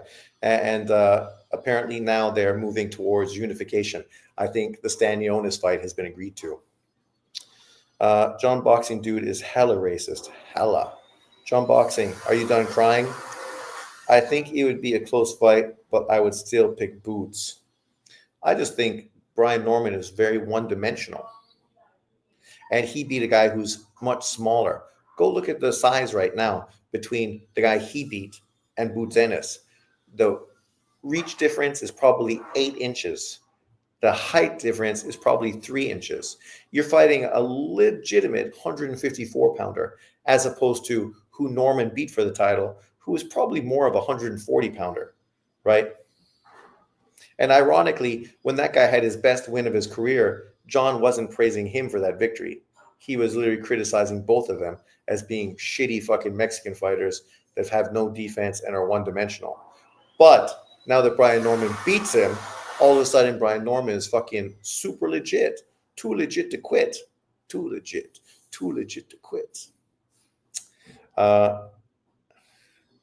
John Boxing, you have no shame. Come here after getting Sean's channel blocked. That's crazy. I know. And I never fucking ever did anything bad to John. But John, he just got a vendetta against me. I don't know why. John, I'm too good looking? Your wife see my videos and says, that guy's good looking. And then you just get in your feelings? What's going on? Why do you feel like you need to fucking attack me consistently on every video I do? It's ridiculous. John is a racist. Don't take that guy seriously. Norman never ducked Boots. Boots was he ducked him. Offered $1.6 million, more money than he's getting paid to fight some unknown Mexican guy next for $400,000. And he fucking ducked that fight, just like Stanionis ducked it. So this ain't a race thing. Stanionis is white. Norman is black. They both ducked Boots. There is not one win on Boots has at 147 that is substantially better than Norman beating Santillan. Even though I would pick Karen to beat the fucking snot out of fucking Santillan. Easily. John comes in peace and immediately gets flamed by everyone. Because then he'll go on his channel and then he'll say bad things about all of you in the chat and me. Right? And we're just giving him a hard time. No one's being too crazy. Stanionis over Norman. That's a good matchup for Norman. I think Stanionis is a better matchup for Norman than Boots is. Because Stanionis is going to bring the smoke to Norman, which is exactly what he likes, right? Hey, Sean, what's your thoughts on Janibek? Who would you like to see him fight next? Janibek is a really good fighter, in my opinion. I hope he fights the winner of Adames and Shiraz. I think that's the plan for 3-belt unification. We know Laura's in negotiation to fight Chris Eubank. Hopefully, Chris Eubank wins. Because if he wins, Shiraz and Eubank will fight for 2 titles. And then you'll have one double title champion and another one. And then you could do an undisputed middleweight fight, which would be great. Boots Ennis has beat small fighters his whole career. Sure, just like most guys in every division, because that's what people do. Hey, John, what do you think about fucking Moten blowing weight by fucking 15 pounds? I had a little respect for him until he snitched like a complete 304. Norman is too easy to hit, and Stan is a dog that loves to bang it out with that beautiful high guard. Oscar clap back. Going to be funny. It is going to be funny. Giovanni Santillan is a far better fighter than everyone Ennis fought. John, why is Giovanni Santillan better than everyone Ennis fought? Is that because you're hyping up Howard, so you got to fucking give more praise to Santillan?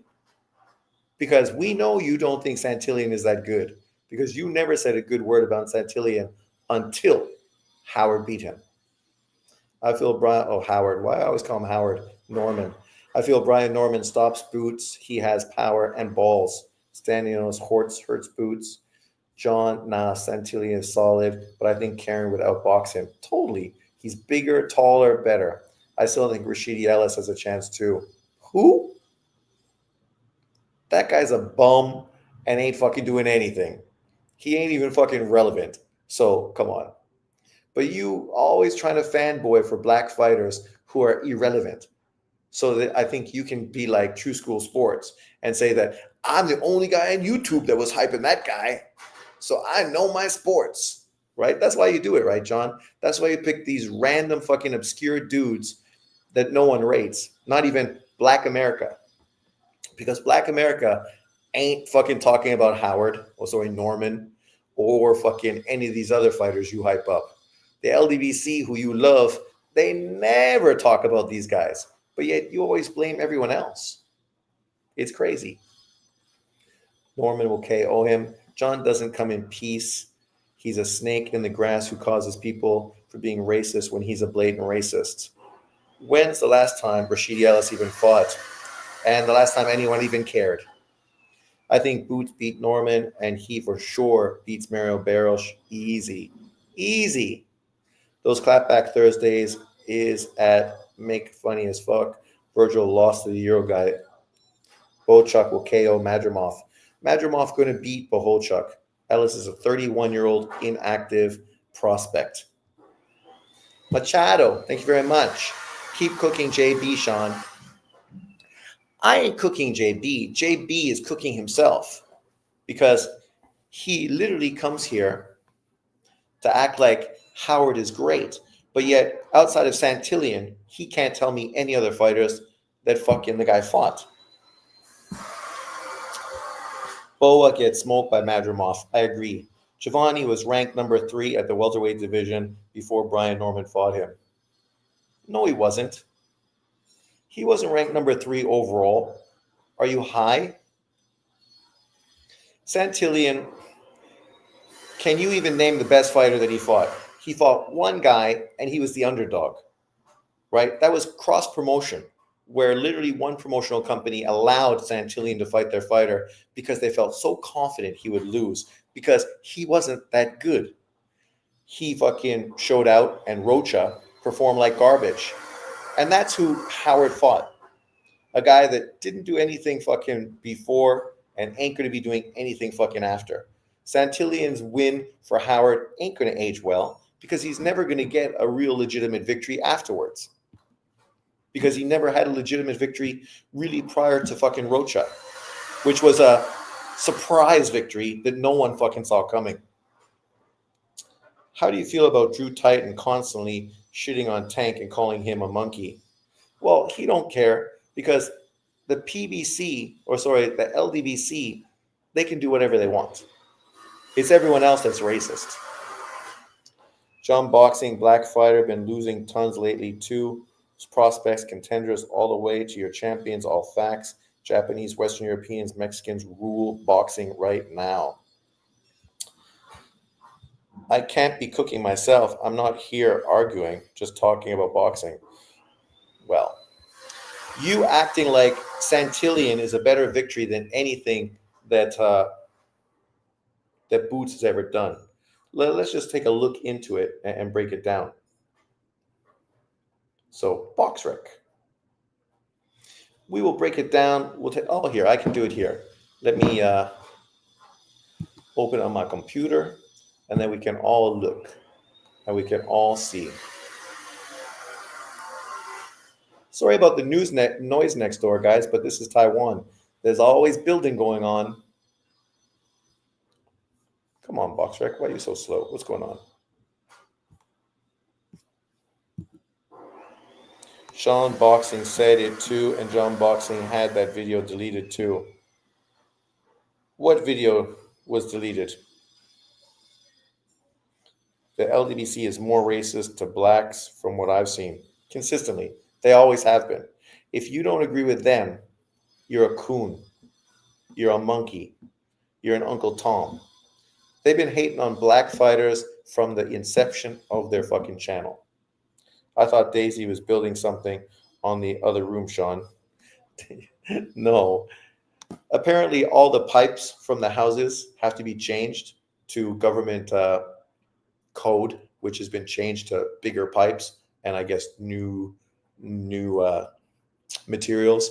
So literally every house on the street is changing the pipes from the bathroom, kitchen to the front yard. So carving a hole right down the front of their houses. So it's been fucking chaos. Chaos. Okay, there we are. BoxRec. We are talking about welterweight.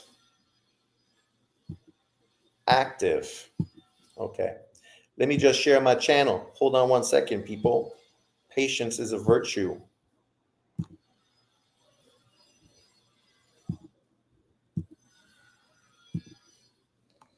There we go. Can you see? Uh, you think Iman Katiath guy could be the next Arthur Beterbiev at 175? That Russian dude. I don't know enough about him, but I mean, he looks good, right? But we have to see what he does when he steps up against better competition. When you expose black boxers, don't rule. Boxing by going for each division champions. There isn't many. Ah, yes, okay. I see what you mean. So here we go. Oh, maybe I should do the. Oh, it's okay. Here we go. Connor Ben is number 2. Like, what does that tell you about BoxRec rankings? So here's Boots Ennis, 27 years old. So he beat Karen, who obviously was undefeated before. Oh, sorry, no. He took 2 losses. So Karen, Avician, Roman Villa, Karen again, Custio Clayton, Thomas Delorme, Sergey Lipinets, right? And that's it. We started at Sergey Lipinets. I know Chris Van Herden is kind of considered good, but not by me. So Lipinets, ex-world champion. Delorme, was he an ex-world champion? Custio Clayton was a top contender. Roman Villa and Karen. David, who was an ex-regular WBA champion or some sort of champion. So 3 champions of sorts. And then some top contenders. Brian Norman, 24 years old, still young, right? Brian is young, 26-0, 22 KOs, 5'8" with a 72-inch reach. So he gives up 2 inches in reach, 2 inches in height, 2 boots Ennis. His best win is fucking only win is fucking Giovanni Santillan. Before he had a no contest against this dude, fucking mediocre performances against these dudes, right? You got to go all the way back to fucking 2021 when he fought a guy that was 10-8-1, where you got a KO. I know if this was Roman Gonzalez, what John would be saying about him fighting a guy with a bum-ass record like that. Santillan, here he is. 32 years old, 32, 1, 17 KOs, 1 loss. 5'8" with a 68.5-inch reach, right? Like I said, 140-pound fighter. That's what he is.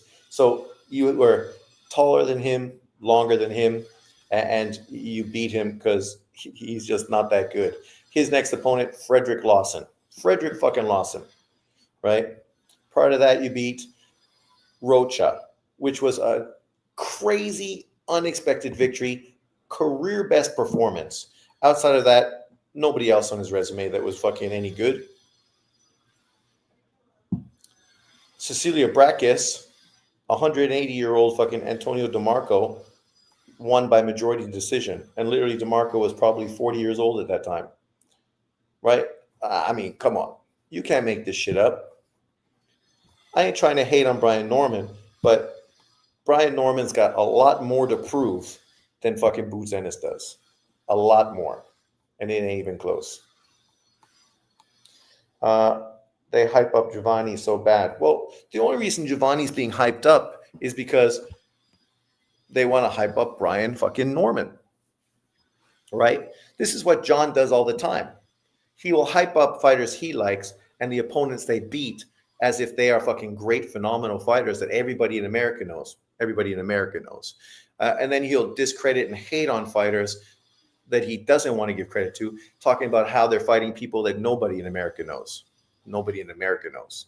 Boxing is global, but of course, we only fucking have to follow the American narrative, right? And that's how John fucking consistently pushes his narratives on his channel. So you'll shit all over Inui's resume, say he's just chasing titles, and then you'll fucking defend fighters that haven't done fucking anything close to him. Like Tank Davis, who's the same fucking age, but has never unified ever. But okay. Our best at 147 are, listen up, John Boxing, Raul Curel, Julio Luna, the guy who really beat Giovanni and got robbed, and the guy who stopped Roman Villa better than Boots, and Reyes Salas. They're garbage, though. John won't like them because they're Mexican. He'll marry a Mexican, but he won't support a Mexican fighter. And another kid that's the mini Canelo at 147. Those 4 are our best American boxers. Giovanni, I repeat, is not our best at 147. Facts. Giovanni's good, but He's not even really a 147 pounder. Small dude, gave up every advantage and was favored to beat Norman only because Norman's piss poor performances prior to that fight. That's the truth. The same way Elvis Rodriguez was cut by Top Rank, the same way so many fighters are cut by Top Rank when they get put up level of competition and they disappoint and underperform. Kind of like how Matchroom cut Subriel Matias after he lost the fucking Paro, right? Consistently, promoters do this. Howard was put into this position, and unfortunately for Santillan, Howard stepped up, and the style matchup was perfect for him because Santillan didn't have any skill. He was a smaller fighter who brought it to you, right? And that worked for Rocha, but Rocha was always garbage. I'm surprised Rocha lost to him. You have some great fights next weekend. That's we do. The 7th.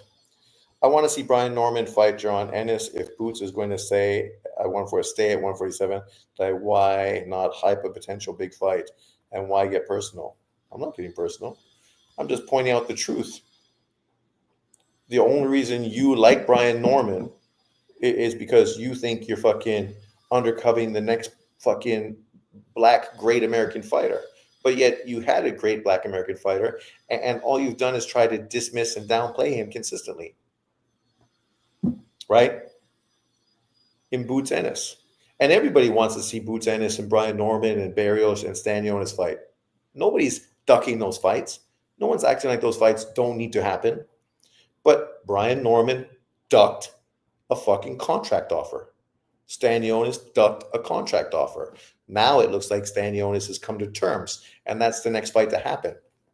Brian Norman, what's he doing next? Who's he fighting? His fight was just canceled against who? Some bum-ass opponent nobody ever heard of before. Like, let's see where this guy ranks on BoxRec, because we know BoxRec don't mean much, but it's always interesting to see where.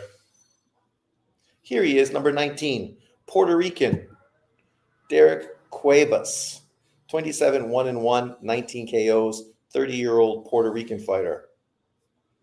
His last fight, he beat some guy I never heard of who was 14-1. If I look at everyone he faced, I'm not familiar with really anybody he's faced. Not bad opponents. Lost to a guy in Damon Benelli, 23-8 by split decision in 2020, right? Best win that John would like was his Breedis Prescott win when he beat Breedis Prescott in 2018. Breedis Prescott, who was 31-14 at that time, right? Like, the irony is, if anyone John didn't like was fighting a guy like Cuevas, John would shit all over them for cherry picking, right, John? See, that's the hypocrisy. You will be happy Brian Norman fights this guy and you'll praise him for it. And if he gets a sensational victory, you'll hype him up off of it. But literally, you're shitting on Boots Ennis' resume. Yet, Brian Norman's the guy that ducked Boots fucking Ennis. So you get mad because I believe Brian Norman can beat Boots? No, I'm not mad because you feel he can beat him. That's fine. I'm mad because you disrespect and downplay Boots Ennis and hype up Brian Norman based on an opponent that you don't fucking respect and you don't like. But that's what you do, right? And just like you'll hype up fucking Cuevas as an opponent, but meanwhile you have multiple videos shitting on all kinds of fighters. You just shit on fucking Junto Nakatani for fighting his WBC mandatory. His WBC mandatory. He didn't cherry pick a fucking guy. The WBC mandated him to fight this dude. You don't respect him. You don't think his resume is good. None of us did. But that has nothing to do with the fighter. It has everything to do with the sanctioning body. But this is what you do. You're a hypocrite and you fucking are not legitimately consistent. You twist and manipulate information to hype up fighters you like and then downplay and shit on other information to criticize fighters that you're trying to belittle, demean, right? We know that everyone's not black to you is fucking a hype job, overrated, and not that good. Only the good fighters are black fighters because you believe, John, that blacks are superior to everybody else. You said it. You think blacks are superior to everyone else. Blacks are the best athletes. Blacks are the best. Right? You said that. So then, if people are critical of your takes, can you be surprised? Have you ever heard me say that whites or Mexicans or Asians are better than blacks? Never. Because I would never say something so racially charged and ridiculous. Because people are individuals. But you've said that multiple times on your channel. Are you denying it? That style is tricky. That's why Uzbekistan won 6 gold medals and Madrimov caused Bud problems. That style is new to African Americans. Well, they won 5 gold medals in the past Olympics, not 6. And there's only 7 weight classes. I feel Cuevas beats Norman. I don't know why Norman Sr. is talking so much about Ennis right now. He should focus on Cuevas. He's dangerous. Norman has had a better win, but he was getting beat up in that fight the first rounds, and it was close until the last. I love how he used to say Inouye was one of his favorite fighters until he was going to fight Fulton. That's the fact, right? And I got my channel taken down by John, all because I just exposed that. I didn't say anything hateful or anything that wasn't true. John said it, and then he came out and contradicted himself, and I showed it, and he closed my channel because of that? That's crazy, John. Brian Norman fought considered a prospect before he fought Giovanni Santillan. He was 23 years old. You're not a prospect based on age. Different standards. 23, there's been a million fucking world champions at 23 years old. He was 23 years old. Different standards for someone who's a champion. Look at Sean getting racial. I'm not getting racial. You said it, John. You said it, John. Are you denying you said it? You said that, John, not me. I'm not getting racial by quoting you. Okay. Cuevas is a dangerous fighter for Norman. Cuevas' only loss was a 6-round fight by ST. Was problem tired and drained. Still favoring Norman to win. John Boxing said if Inouye beat Fulton, then he would be pound for pound number 1. Exactly. That's what he said. That's exactly what he said. And he closed my channel when I exposed that. John Boxing, everything you talk about is racist, dude. Stop playing the victim. Madrimov smokes Ortiz. I think so. That's crazy. He got to be snitching on the web like Clarissa Shields did with Mays. Yeah, you wish, Alex. Then John Boxing made up a bullshit excuse that he was defending himself, that Sean was lying about him when it was his own words. You can't make this up. Well, that's the thing. I used your video to show your own words, things you said, and then you fucking got in your feelings. I don't know why, because it's not like that many people watched your channel at that time or cared really about your opinion so much. So it's not like I was ruining like some, social media fucking superstar guy that pulls in millions of dollars a year. None of us fucking, anything we say don't mean that much, John, because nobody's really listening. JB deflecting to race because he's getting cooked. I just want to see if John denies that he said it or if he fucking admits to saying it, because you said it multiple times on your channel. In your community page, you had posters consistently saying that all the time.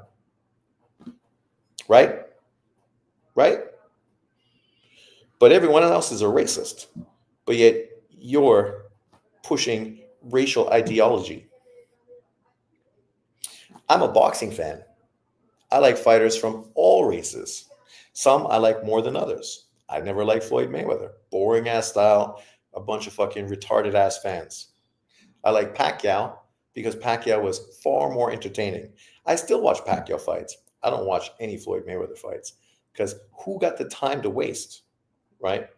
But because I don't like Floyd, I'm a racist, even though I'm not fucking Asian, right? This is the problem with people like you, John.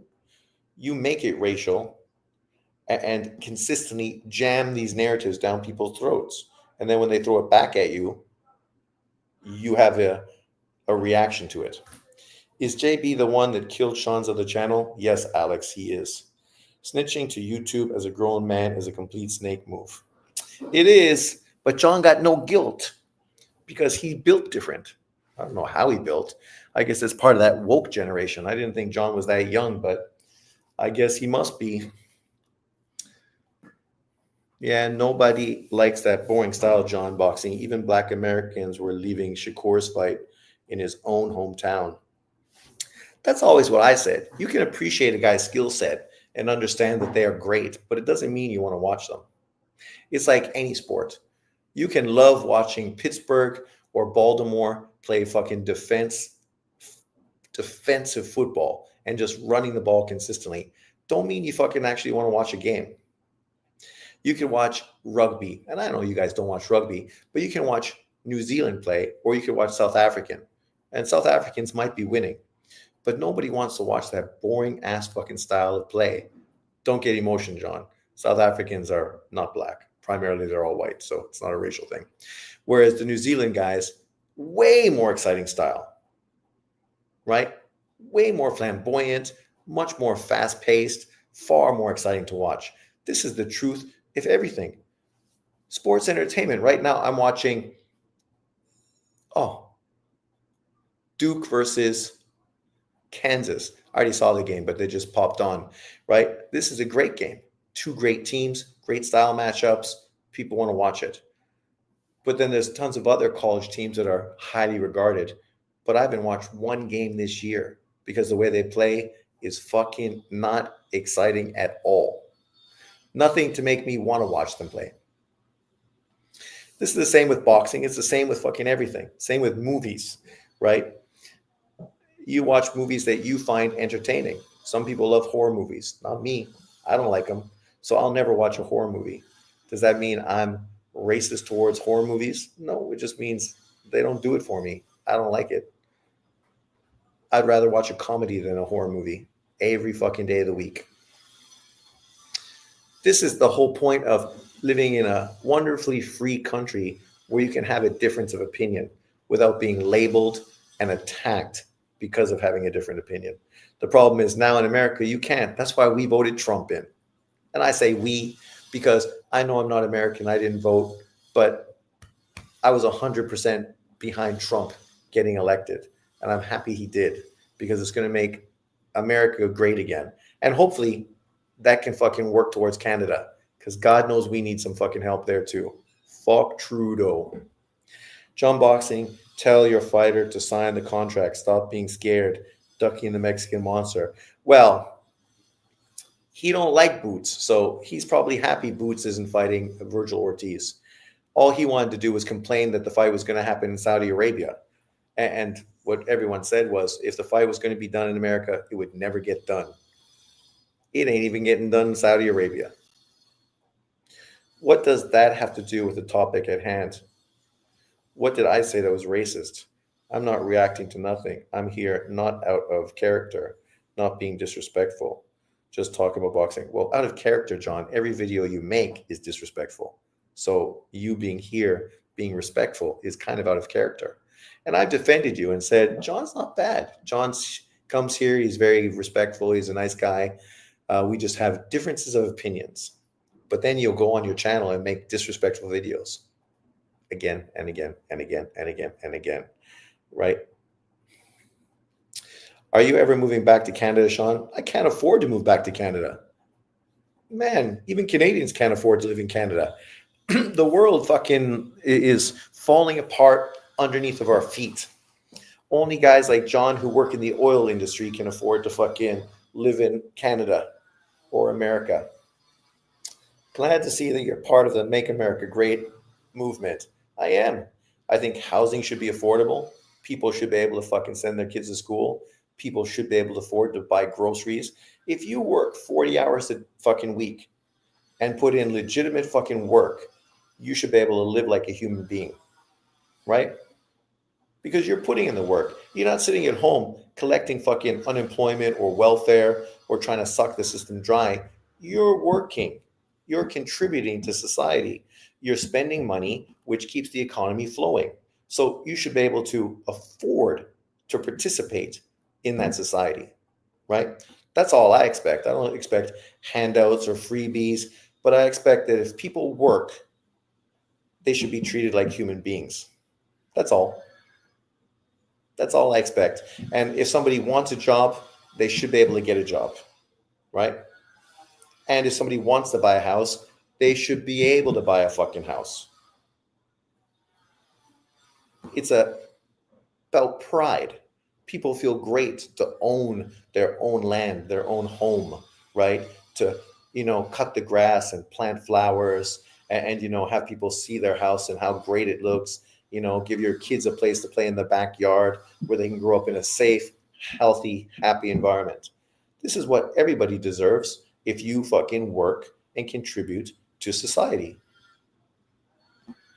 That ain't asking too much. That's not socialism. You're working. You're not asking the government to give you anything. But the government shouldn't be fucking raping the people who built the fucking country. H Money talking about something else to deflect from the duck topic. You remember that too. Wow. Yeah, like crazy.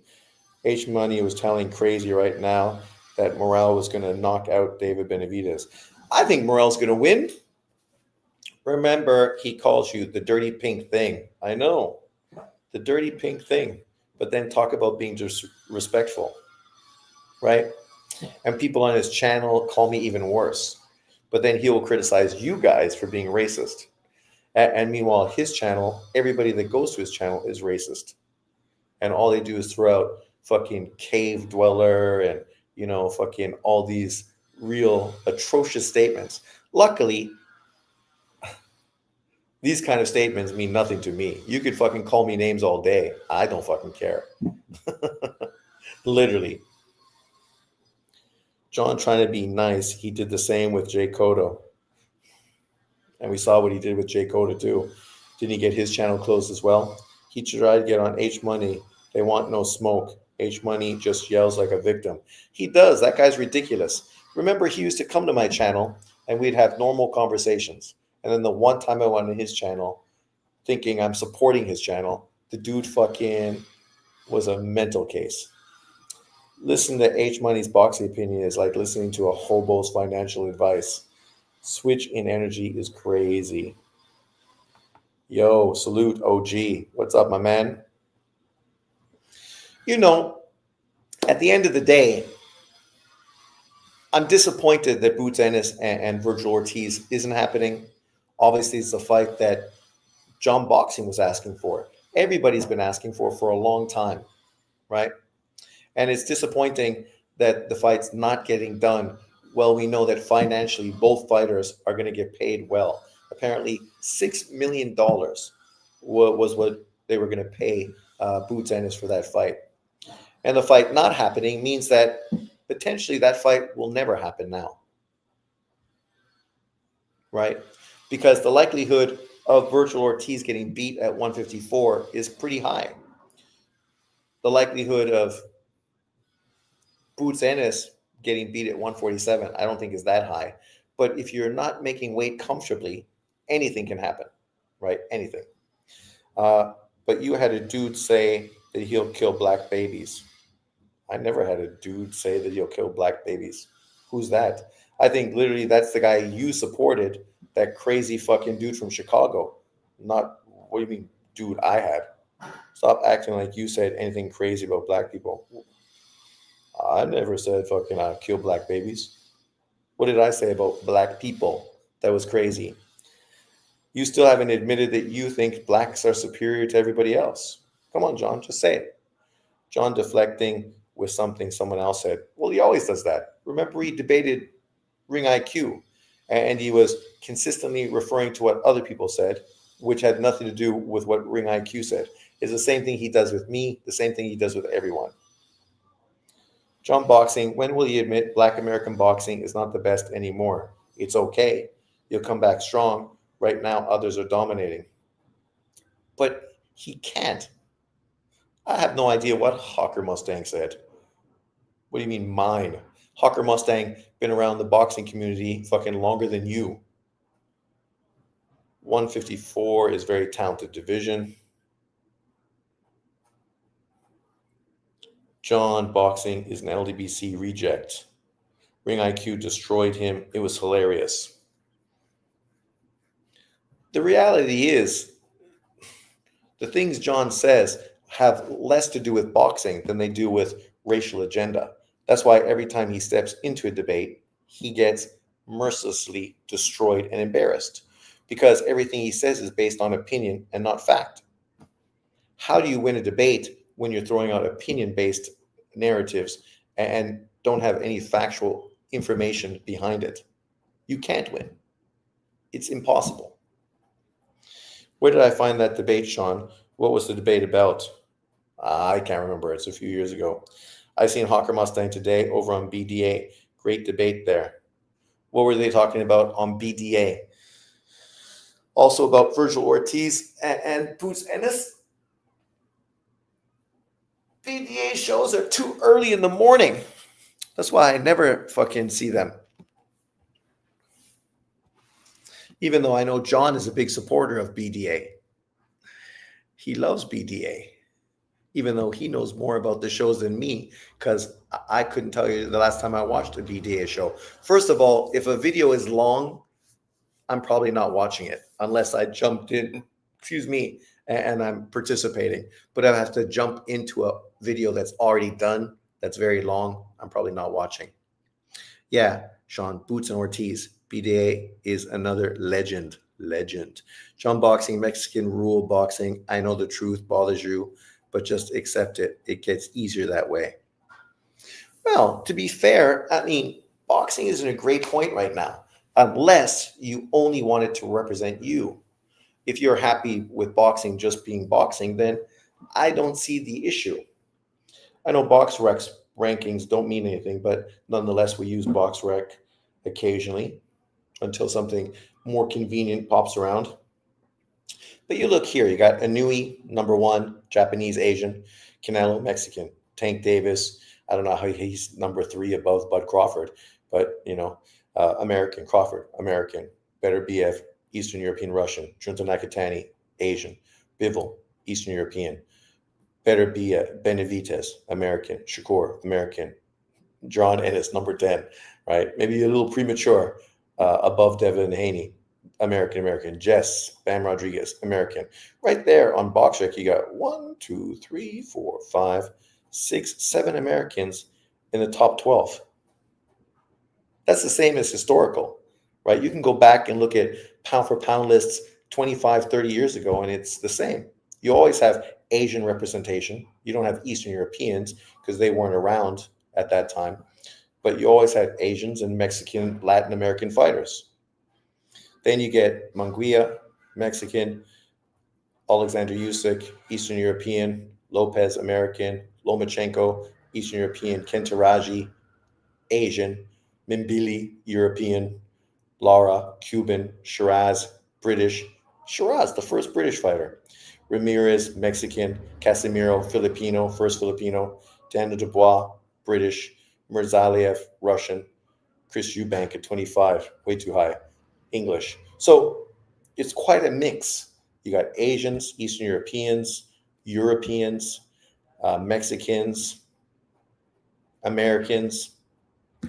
What's the problem? I just don't understand people fucking being so in their feelings because things are not exactly like them. It would be boring if everything was exactly like you. BDA's LDBC Try Not to Laugh videos are hilarious. BoxRec has laughable bad pound for pound rankings. Yeah, terrible.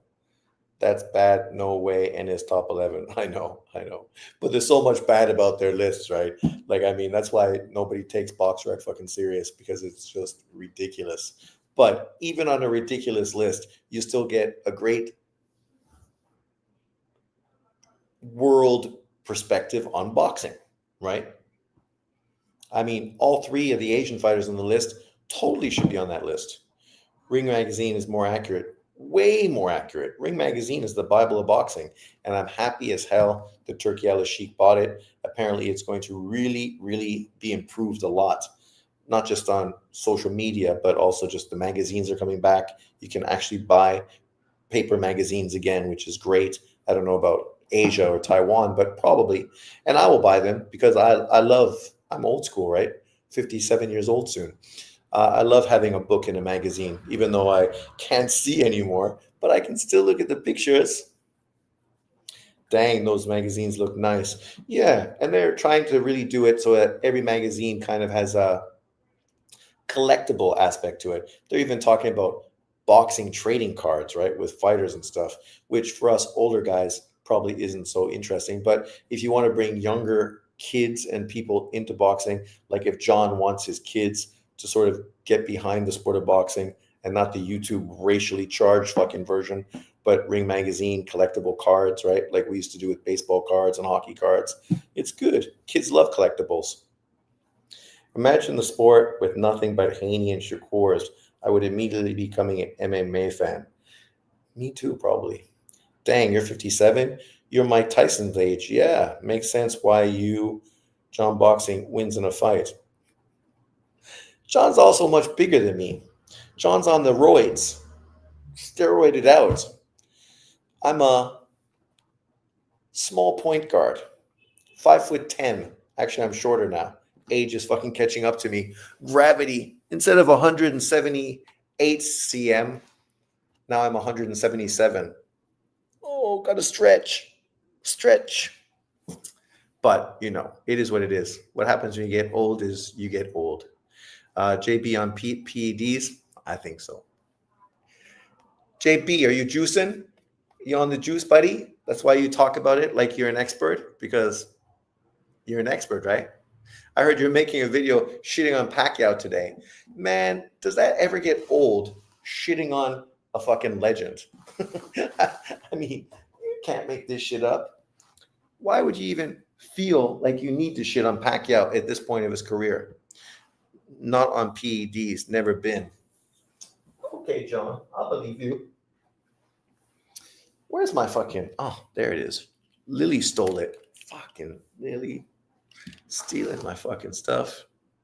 She's like, don't fucking talk about me. I didn't take nothing. Sorry, I'm joking. Joking. Kaiwan Chow. Okay, so let's see. I heard John was making videos shitting on Pacquiao today. Right? Like, it's amazing that like every video is pro-black or anti everybody else. Like, why the hate? I don't get it. Oh no, there's no videos. They're all the ones I saw. True School Sports is right. Floyd Mayweather 50-0 is greater than Julio Cesar Chavez. You're obviously listening to my videos, John. I don't think anyone said that fucking Julio Cesar Chavez. You must be talking about... See, when I made a video, I was talking about the best lightweights of all time. I don't think anybody rates Julio Cesar Chavez above Floyd Mayweather pound for pound. Pacquiao's a legend, but man, did those Pac-tards get extreme at one point. Yeah, like the Flomos. They were fucking ridiculous. They closed 78's channel. They closed fucking tons of channels, right? And now they're fucking all dick riding with 78. Imagine how that works out. Yeah, he's tone, always mad. John Boxing needs to stop watching boxing. Pacquiao is the greatest pound-for-pound fighter ever. I don't think he's the greatest pound-for-pound fighter ever, but in my era, and for the future, I don't know if there's ever going to be another fighter who becomes a 7-weight world fucking champion. I don't see Inui doing it. He's 4 weights. I imagine he could go to 126 and become 5 weights. 5-weight champion is fucking legendary. You join Floyd, De La Hoya, Sugar Ray Leonard, Tommy Hearns, right? You join an elite level of fighter who become 5-weight world champions. But that's 2 divisions less than Pacquiao. That shit's crazy. Yeah, but Chavez did it fighting like a dog. Floyd got some there, finesse his way to decisions. Well, that was later on, right, in his career. I was never a Julio Cesar Chavez fan, and I'm not a Floyd Mayweather fan. So, with this conversation, it's like, I never liked watching Chavez, just like I never liked watching Floyd. I thought Pernell Whitaker was fucking robbed in his Chavez fight. Blatantly robbed. Terribly robbed. Inui has stated that he currently doesn't even want to fight at 126 at the moment because he's worried he won't be at his best. Inui is amazing, but he is no Manny. Exactly. Mr. Robinson, Not worried about you guys in the comments. The signed pack was great, were the accusations of PEDs without ever popping dirty.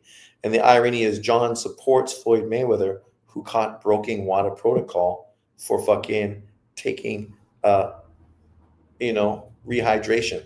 And we know why rehydration is used. It's used prior to testing to fucking cover up your PED use, right? And I guess this is true that John doesn't use PEDs, because if he did, he would probably know that. Even if he had a criminal record, he'd probably know that, because a lot of guys that have criminal records and have to be tested by their parole officers do the same fucking thing before they have to piss the test. The only fighters dominating, destroying, and fighting the best are on another level is Usyk, Anui, Beterbiev, Bivol, Canelo, Bam. That's it. No Bud Crawford? Come on, man. You got to put Bud in there. Bud, Beterbiev, Bivol, Canelo, Bam, Usyk. They're all fucking unbelievably great fighters. John needs to quit ducking smoke in the comments and use facts to back up your claims and not playing an emotional charge heartstrings. You duck too much smoke. Floyd used illegal IVs to mask his PED use, was caught and paid off WADA employees. Now he struggled with Madrimov. Well, you move to your fourth weight division. It's tough, right? Madrimov also didn't engage, so it was not an easy opponent to look good against, even though I did think that Bud Crawford won the fight. You can't win if you don't throw punches. But Manny could not use anything to elevate the pain of his torn rotator cuff. That's the irony, right? In Vegas, Floyd has been using injections in his hands ever since he moved to Vegas. That's why he stayed in Vegas. That and the money from the hotels. Manny was allowed to use injections in his shoulder during training, but wasn't allowed to use injections in his shoulder on fight night. Sounds fucking corrupt to me. Floyd is the most protected hype job the sport has ever seen. John, yes, you do. If you had a wrench on this channel, you would have already blocked us like the 304 that you are. Really? Would you block people, John, on my channel? Maybe I should give you a wrench just to fucking, put out a branch. Because unlike you, who accuses me of fucking hating black fighters and hating blacks, even though I have family that are black. I don't know how this is difficult for you to comprehend. Like, literally, my grandmother married a black GI, moved from England to America, and I have aunts and uncles and cousins, all fucking mixed race in Delaware. And my uncle's wife, So it's funny when people accuse you of being a racist, when basically you're just trying to point out the hypocrisy in guys like you, John. I duck smoke, but I come into a hostile environment and not even going back and forth with you guys. I'm speaking with Sean. Well, you still haven't answered my question. Did you not, on multiple occasions, say that blacks are superior? Give him a wrench, Sean, and you will have no followers. Get on the panel debate. We've done this again. There's nothing to debate really today. Like, his biggest issue, I don't even know why he's here, because I ain't hating on Boots, even though I'm sure he'll come out and say, I'm hating on Boots because I question if he's ducking or not. If you said you're struggling to make 147 and it's about time you move to 154, you got offered a career-defining fight and you chose to go in a different direction, it's a bit of a duck. But at the same time, I also said that Boots and fucking Ortiz both ducked Bud Crawford. I'm consistent. I ain't hating on anyone. I'm just calling it the way I see it. Who do you have, Paro or Hitchens? I'm picking Hitchens. He's longer, got that awkward, boring style. But I always pick against Paro, and I've never been right yet. So I would not be surprised if Paro beats Hitchens either. Can Paro fight Tio next if he wins? No. Tio's supposed to fight the winner of Catterall and Barboza, even though I don't know how those guys have to fight each other to earn that fight, because they've already fought a shit ton of top competition. If you don't duck smoke, why delete all our comments? I'm here because of Boots ducking Virgil. Ah, so there you are. See, this just shows you. John supports black fighters, but meanwhile, he's attacking Boots consistently. Kind of like the LDBC, who supports black fighters, right? Right, John? Like, if you support black fighters, why would you even perpetuate the myth that Boots Ennis is ducking Virgil Ortiz? Because people are going to use that all over social media to hate on black American fighters, right? You know it and I know it. And you jumping in and supporting that narrative, I don't know if that's the thing you should do. You probably should take more of a neutral ground. Yeah, John boxing, black boring fighters, ducking a Mexican. Yeah, Bit Catterall and Barboza hasn't been set yet. Can Tio get a unification fight? Well, he waits for them to fight. I suppose that's possible. I suppose it's possible. Apparently, he already offered Haney, and who else did he offer? Tank? I don't know if the Tank is legitimate, but Haney and somebody else he offered, and they both. Oh, who? I know there's another name, but apparently they ducked that Tio smoke. Ideally, he fights Pero or Hitchens winner and Barboza Catterall winner in 2025. Yeah, they hate him now. They're throwing out Boots so quick. So I'm supposed to lie? Boots is ducking. I want him to fight the best. But I thought you didn't like the narrative that people were pushing him to move to 154 as opposed to fighting at 147 and be undisputed. Wasn't there some hypocritical narrative that you were doing before regarding that haters are pushing him to do something they didn't push somebody else to do? I didn't do that. But, to be honest, I had Boots versus Ortiz a 50-50 fight. It is a 50-50 fight. I just lean on the side of Boots Ennis. I think he's got the better skill set, the better feet, the longer reach, the more natural 154-pound fighter. But once again, as I said, if you would have just chased after unification and not been mentioned with Ortiz at 154, I couldn't be critical of you. And you brought this on yourself because you've been capping. What's up, Jag? You've been capping for fucking years about wanting the Bud Crawford fight. Who's at 154, right? So if you want the Bud Crawford fight at 154, then the undisputed unification shit ain't really that of interest to you, right? Not really. Because if it was, why would you keep capping for Bud Crawford all those years?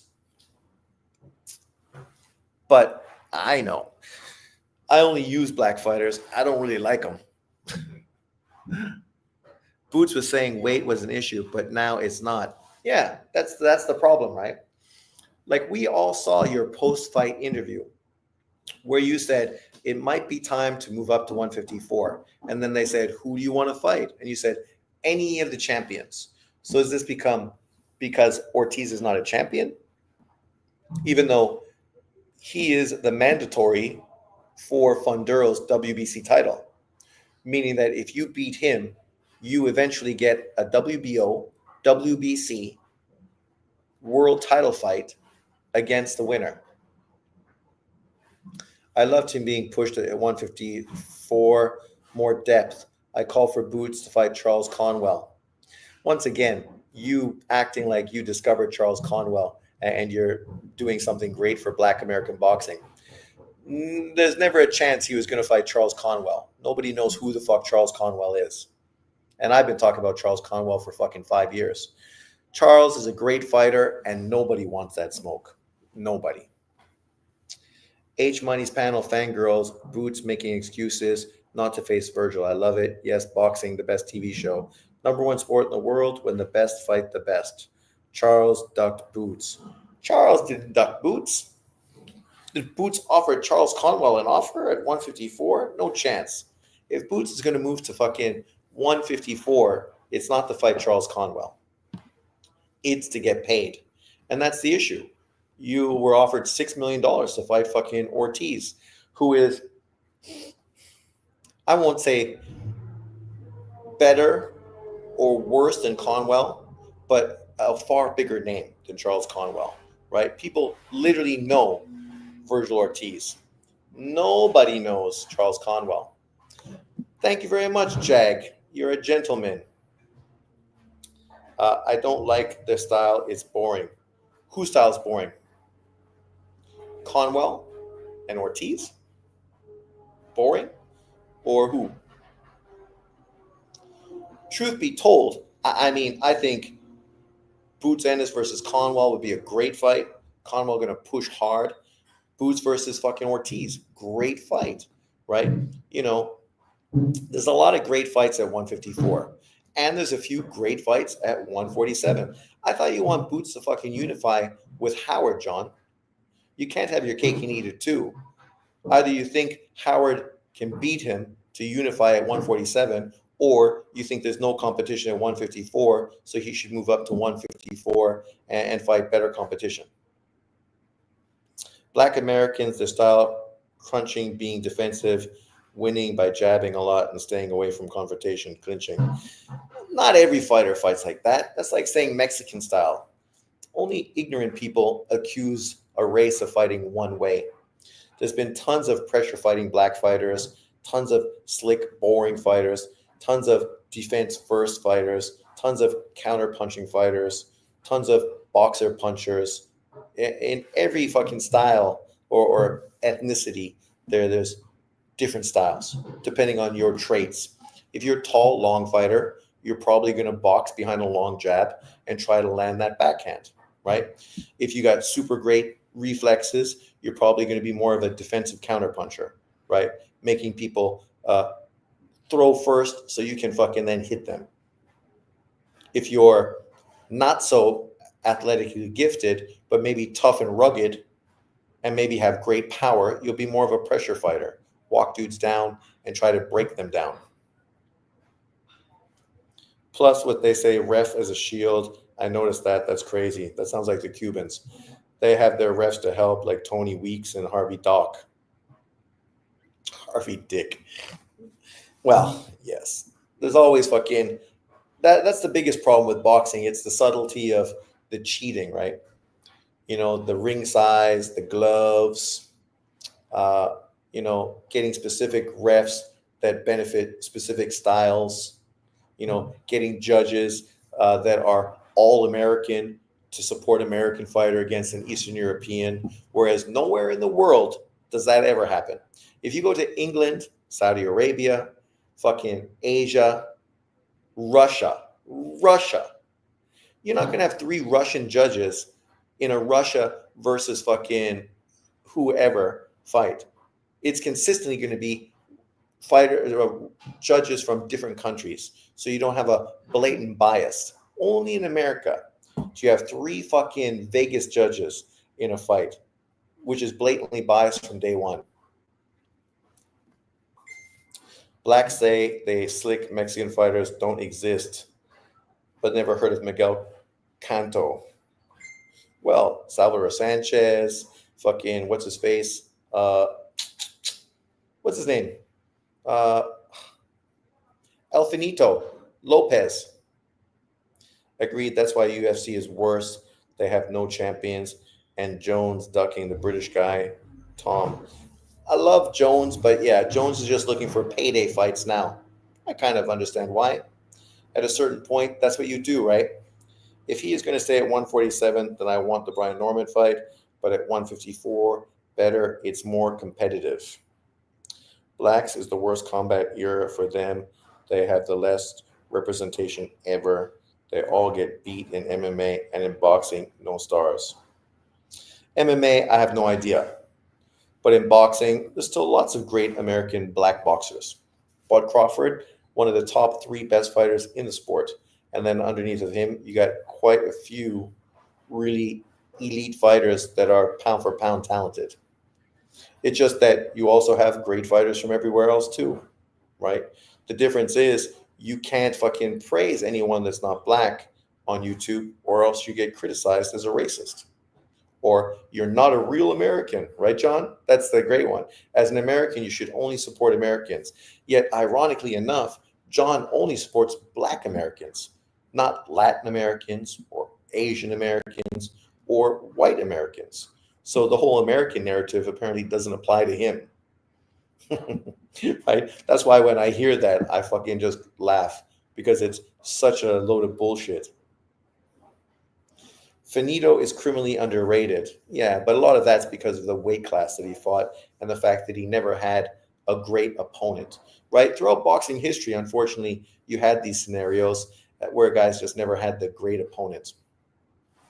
Mike Tyson was their last one ever. They say it. Black fans, come on, get out. John Jones is great, but overrated. When he was in his 20s, he was running over men in their mid-30s.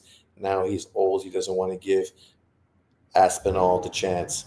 Well, I would prefer to have Jones fight Pereira, right? That's just a bigger fight. I'm a casual. I don't really watch MMA very much, but Aspinall, I've heard about him, but I don't even know who he is. I've never seen him fight. But Pereira really fucking grabs MMA by the throat. He's somebody that is known. Now you throw John Jones in with him, that fight is fucking huge. That's a fight a casual fan like me would be super excited to watch. The stars are Ryan Garcia and Canelo right now in America. Tank's in the conversation too, and so is Jake Paul. Right? Let's be honest. Those four fighters are really the faces of American boxing. Kind of off topic, but I was discussing with a friend, Freddie Pendleton would beat Tank. Your thoughts? That's a good conversation. Freddie Pendleton was a fucking underrated fighter, very good. But because he had so many losses, people kind of look past him. But he was a good fighter. He looks like trash ever since he's been trying on the juice. Oh, John Jones. Aspinall destroys Jones. That's why he's ducking him. That's worse than the boots duck. Yeah, and a mana. But it's not worse because John Jones is kind of like Mike Tyson at this point, right? He's not really serious about the sport. He's off for such long periods of time, injuries, juice, fucking everything else. Can you really take it that serious for him as a potential top contender? Like even the guy he just beat was fucking literally an old ass retired fighter, like Jake Paul beating Tyson. Freddie Pendleton.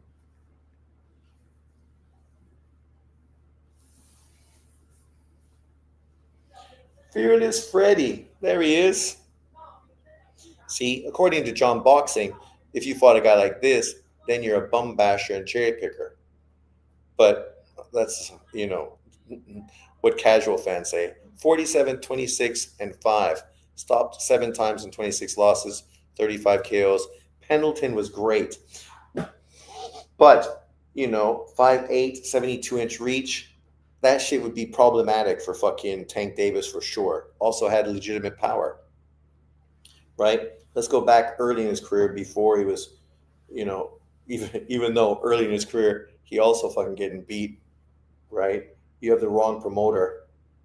But you think about some of the guys he fought. He fought great fighters. Tyrone Trice, who he fought, was undefeated 12-0, knocked him out in 1 round. I remember that fight. Then lost to a bunch of mid-range dudes. Lost to Frankie Randall. Beat Roger Mayweather, stopping him in 6 rounds. Had a draw with Frankie Randall in the rematch. Had a draw with Livingston Bramble, who was a fucking monster. Remember Bramble when he beat fucking, what's his face? Beat Sammy Fuentes, Steve Lattimore. Beat Bramble in the rematch, stopped him in the 10th round. Really good on rematches. Lost to fucking Whitaker, going 12 rounds. But losing to Whitaker at 12-round decision and getting beat by Tank Davis, very different fighters, right? Boom, went on a long streak. Tracy Spann. I remember Tracy Spann. Had a draw with Tracy, beat him in the rematch. Jorge Paez, beat Jorge Paez. lost to Rafael Ruiz, beat Tony Lopez, Daryl Tyson, got knocked out by Felix Trinidad. But now you're a welterweight, right? Really above and beyond your level. Stopped in 5. Got stopped by Vince Phillips in 10. Teron Millett by decision. James Page lost to Page, 11th round knockout. Got stopped by Ben Taki near the end of his career. And finally got stopped by Ricky Hatton in the second round, the last fight of his career. Right? Ricky Hatton fighting him at 140. I think he would be a great opponent for Tank Davis, but you couldn't put that on pay-per-view because then I would be criticizing it too and saying that I think Pendleton's a good fighter, but it ain't a fucking pay-per-view fight. I can tell you, fucking Pernell Whitaker, Freddie Pendleton was not a pay-per-view fight. Bramble beat Mancini. Fuck. He came out of nowhere when he beat Mancini. There were so many of those fights at that time which really were crazy. Mancini, was getting so much fucking smoke. And we know what the LDBC and what John would be saying. They'd be shitting all over Mancini, saying the only reason he's getting attention is because he's white, which, where he's from, is completely true. But the fact that he was big on the network isn't because he was white. It's because he was a super exciting, come forward, hard punching fighter. Then you face your mandatory Bramble, some fucking Jamaican fucking dreadhead dude. Nobody even knows who he is. And Bramble fucking beats his ass. And that was by and far Bramble's best win. But it's kind of like when Donald Curry got beat by the Rasta from the UK, or when Michael Nunn got beat by James Toney, right? James Toney was well known, but nobody thought James Toney was going to beat Michael Nunn. Michael Nunn was fucking pound for pound and was really starting to get a lot of buzz, right? Tank is too inactive, doesn't have the resume to cross over into superstar status the way Oscar and Canelo did. Well, it's true when you compare like what Tank's doing, what they did. Those guys were fighting a lot, right? Active. Lloyd Honeyghan. Yeah. Lloyd Honeyghan, the Rasta, light-skinned brother. Man, I was so upset when he beat Donald Curry. I was a huge Donald Curry fan, and I was so excited about a possible Donald Curry Sugar Ray Leonard fight. And that got fucking wrapped up. Yep. Evan, only black people came out for him, while Ryan and Canelo have the women, the kids, and the white people watching them. I don't even know if the black American public really supports Tank Davis like that. Because if they did,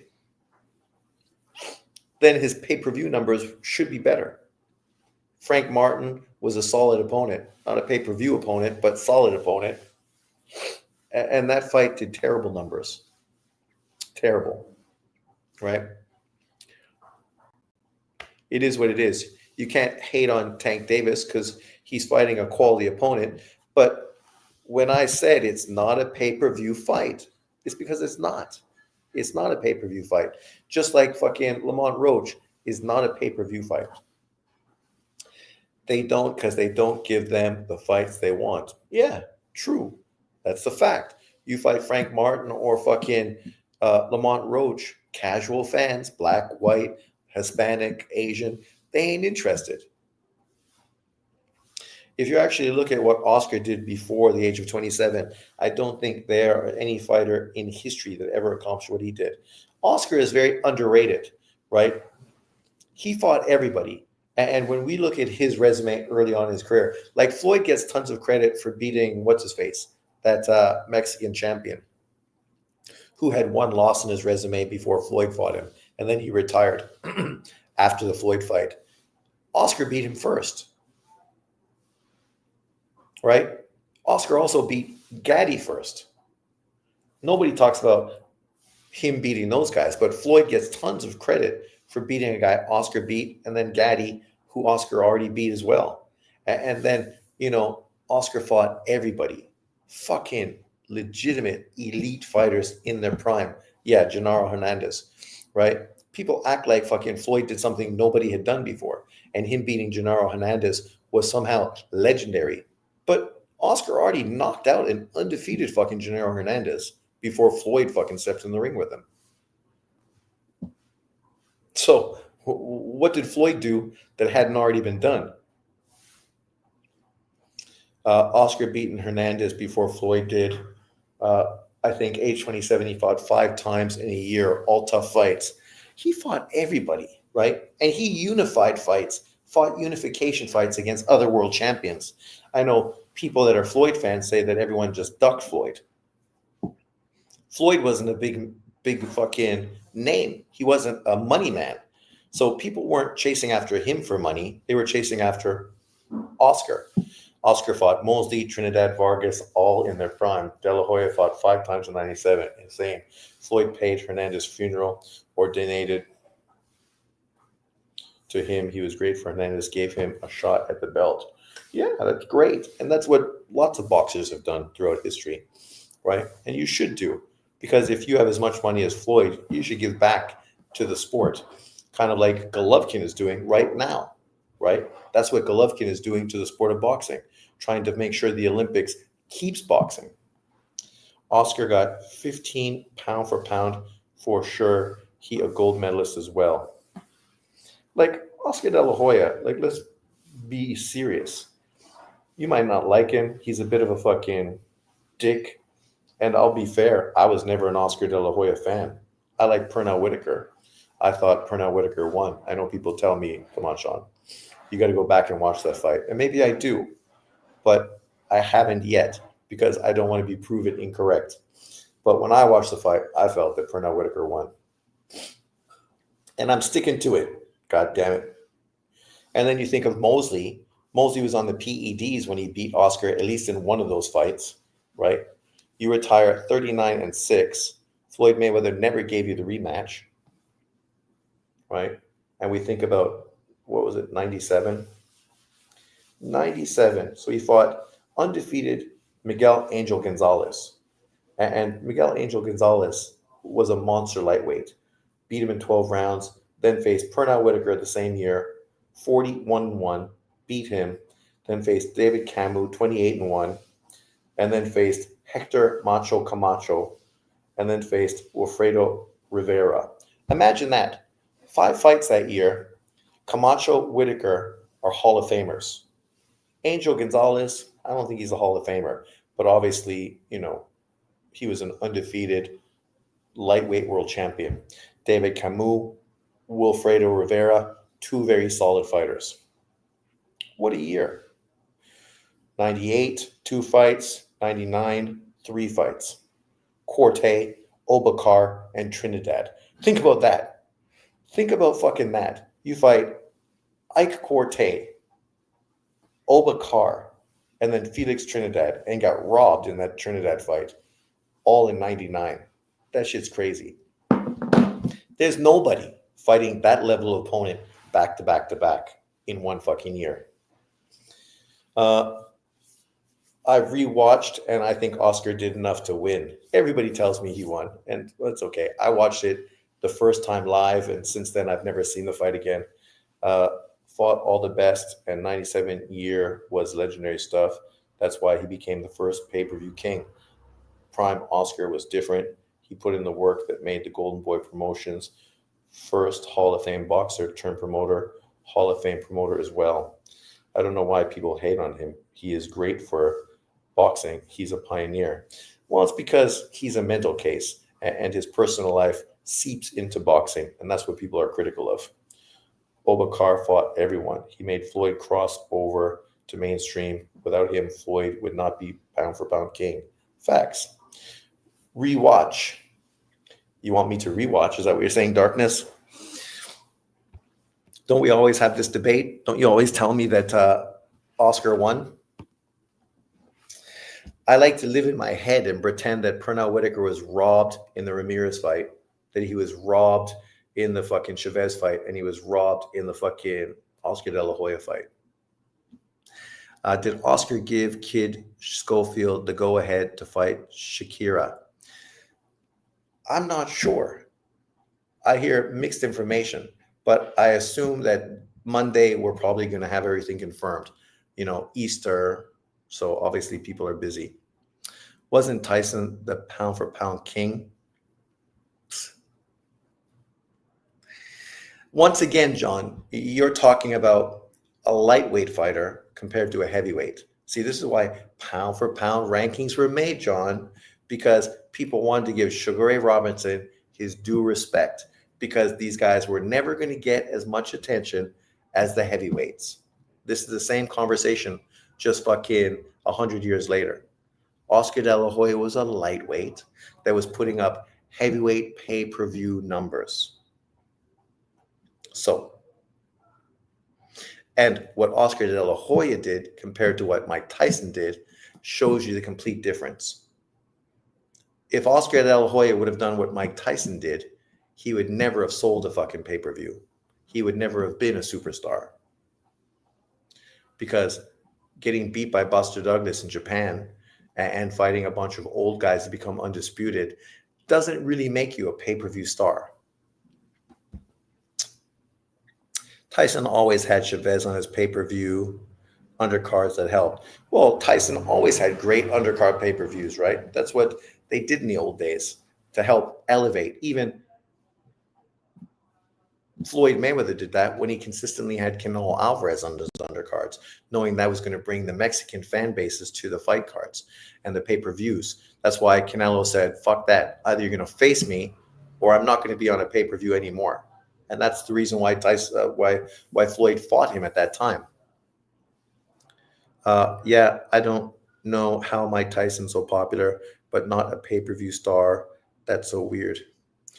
Tyson was a pay-per-view star because heavyweight boxing is fucking different, right? You look at the numbers pay-per-view, just look what Tyson just did versus Jake Paul. Not that any fucking legitimate boxing fan thought that this was a fight that should happen. No one did. I didn't see any channel on YouTube asking for that fight or promoting that fight or pushing that fight. Maybe Showbiz, because we know he's just clowning for fucking cash. But even the LDBC didn't do that. Nobody was pushing for this. Serrano and Taylor, yes, that was legitimate. Legitimate fucking fight. But we know Tyson's name had weight. We saw the Roy Jones pay-per-view numbers. Roy Jones and Mike Tyson. No one fucking wanted that fight either because it was two old men fighting decades too late, right? Decades too late. But of course, John wants to dismiss and undermine De La Hoya and make sure a black fighter is the one that gets credit. But you're comparing a fucking heavyweight to a fucking lightweight. Before De La Hoya, what other small fighter was doing pay-per-view heavyweight type of fight cards? Nobody. And then thanks to Oscar De La Hoya, Floyd Mayweather was able to do that afterwards. And Pacquiao as well, right? Two fighters who benefited from Oscar De La Hoya. Just like Canelo was able to benefit off of Floyd. Where are we? In the late 90s, Oscar was fighting the best fighters in the sport. Tyson was biting people's ears off. Facts. In fights that were truly not great fights at that time. We knew Tyson was fucking shot at that point. Like when people literally have a conversation with me saying, no, everybody was favoring Tyson to beat Evander Holyfield.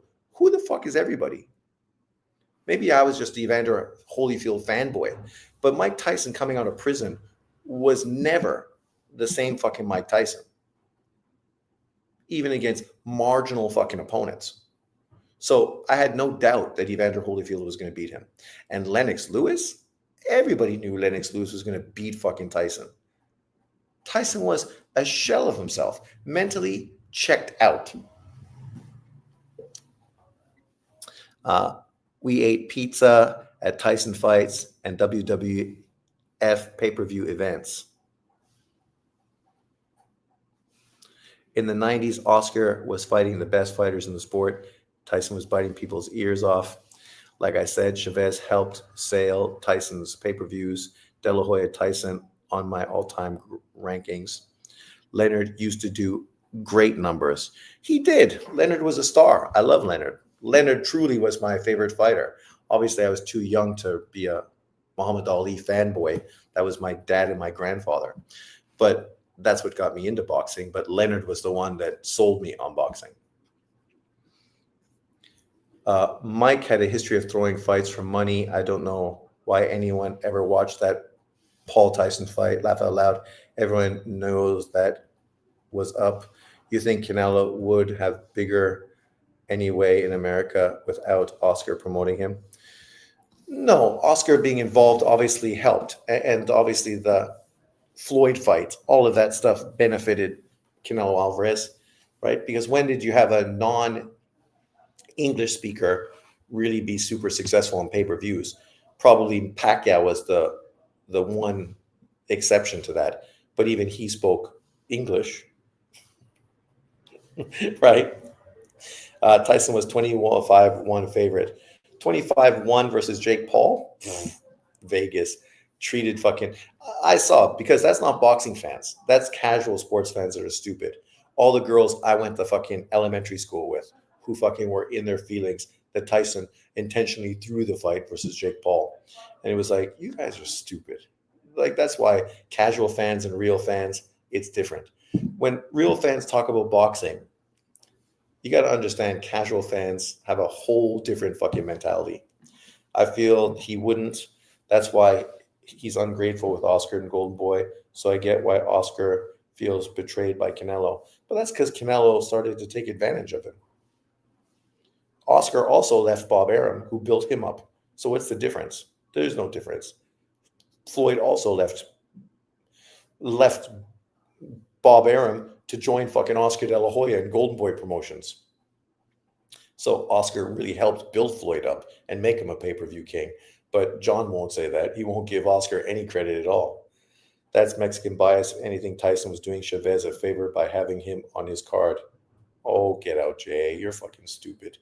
The reason they had him on is so they would get Mexican-American fans to buy the pay-per-views. You needed something that would attract that audience. Steroid issues. No, it's not. Chavez was the first to bring in Mexican pay-per-view money. People thought Holyfield was finished.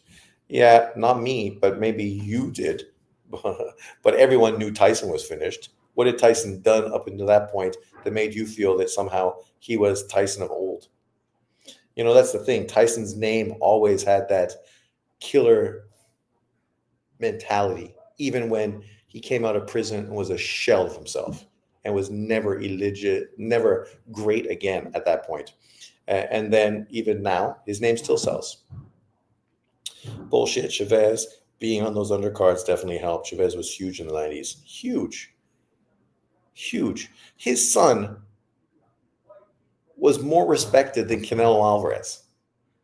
And people were acting as if Chavez Jr. was going to go on to be the biggest Mexican star over Canelo Alvarez at the time.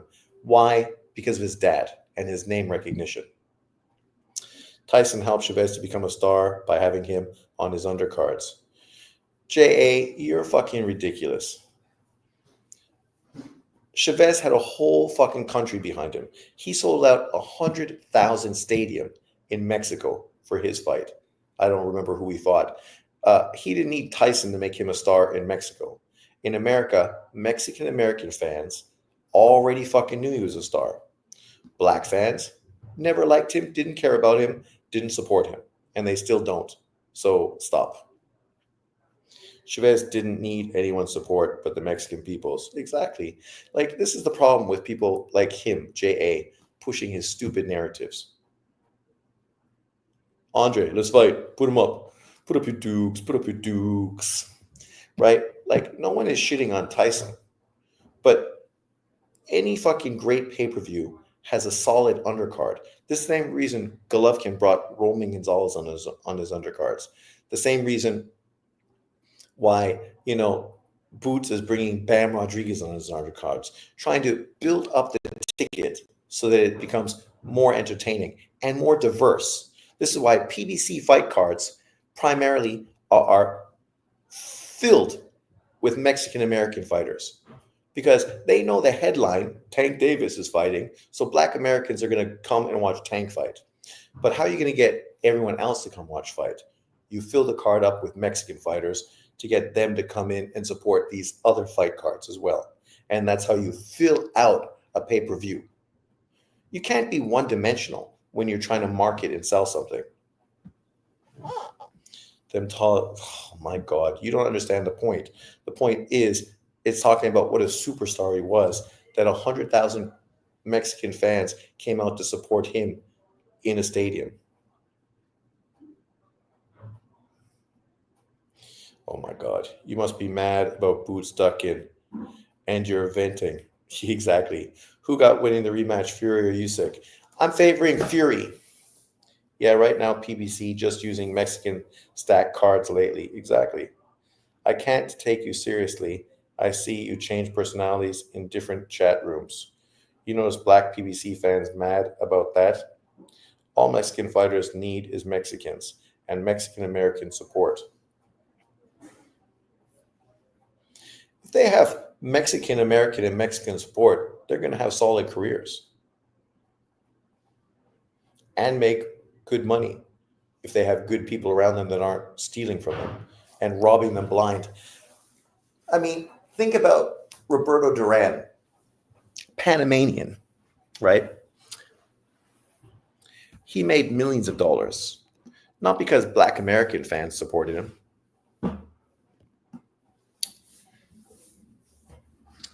Prove it, bum.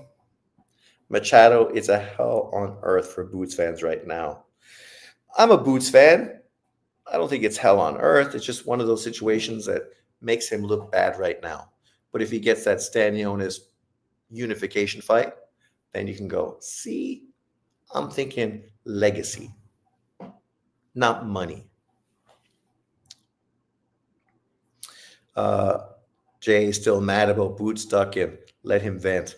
Mexicans are the biggest fan base in America boxing, and they are a lifeline of the American market. Well, the American market needs more Mexican support and JA to fucking and John Boxing to get the black American fans to support the sport as well, because the sport is fucking dying, and it's been dying for years. The last leg was the Floyd Mayweather Manny Pacquiao fight that literally almost killed the sport of boxing in America. Since then, we've come back and we're doing great. But unfortunately, you get so many of these channels on YouTube that are just fucking haters. Haters, right? There's nothing you can do that makes these people happy. They literally hate on fucking everything. You know, you're going to put Boots Ennis and fucking Virgil Ortiz on a huge card February 22nd, but then they're pissed off because it's not in America. They weren't going to pay to go watch it anyway, and they probably weren't going to pay for the pay-per-view, but they're still pissed off because they got to be pissed off about something. Consistently fucking moaning and groaning about something. Moaning, groaning, the Cepeda didn't do drug testing. They didn't even watch the fight. They didn't even fucking think Farmer had a chance, but still moaning, groaning about fucking something, right? Always fucking need some reason to complain about fucking something. John, what am I hating on? You tell me, John, what am I on YouTube hating on? Unlike you. Give me 3 things that I hate on recently. Go. We need some Anglo-white fighters to start dominating. Sean has a son, put him in the ring. It's true. If you want to get the Anglo-white boxing fans to start watching boxing again, it'd be great to have a great American white hype. But the problem is, could you even fucking imagine the racial narratives on YouTube? It would be fucking too much to even deal with, right? If you literally had a white American fighter who was literally fucking elite, people would just shit all over him and make it all about race. Americans who support America. It's probably a fake Sean account. What's a fake Sean account? JB trying to team up their room, pan, get cooked. All the white Americans watch MMA now. True, just not on YouTube. All our media is anti-white. Facts. And partake in MMA. Yeah, well, that's the thing. If you were a white combat sports kid, you probably are in the MMA right now, not boxing. So, John, first tell me what I'm hating. Oh, you're going to say I'm hating on Tank Davis? Why am I hating on Tank Davis? Because I want Tank Davis to do exactly what I want everyone else to do. Fight unification fights, so that he fights the best fighters in and around his weight division. Is that different than I want Lomachenko, fucking Nui, Canelo? I mean, even though Canelo and, as I said earlier, Bud Crawford, they already did their work, so I don't really hold them to the same level of criticism. But all these younger guys who have things to prove, I expect them all to fucking fight. I mean, Yafai just beat Sonny Edwards, and the fight we're talking about is him fighting Ken Shiro next. I mean, literally him fighting the best fighter who just moved up in weight from 108 to 112, Ken Shiro, who just became a WBC champion, and we want Yafai to face him next. That's the fight boxing fans are asking for. Not him cherry picking a fucking unknown champion that nobody follows, but the best fighter in the division. But it's too much for us to expect Tank Davis to do the same, right? But you say black fighters are held to higher levels of criticism. No, apparently lower, because things we would expect Yafai to do, who hasn't even had 10 professional fights, we can't expect Tank Davis to do. Literally, Yafai has less than 10 professional fights, but we expect him to face a pound-for-pound fighter in his next fight. But expecting Tank Davis, who's got 30 fights, is 30 years old, and is the face of American boxing, to do the same thing, it is racist and hateful. And I said, I don't mind Tank Davis fighting Frank Martin or fucking Roach. You got to stay busy, you got to fight. But it's not fucking pay-per-view. You're hurting things by making every fight pay-per-view when it's not legitimately a pay-per-view fucking fight. That's just true. Just own it, man. Tank Davis is held to less standards. Less. Taraji, ATG, 15-1 world title fights. Taraji F5, top 3 matchup in division. Exactly.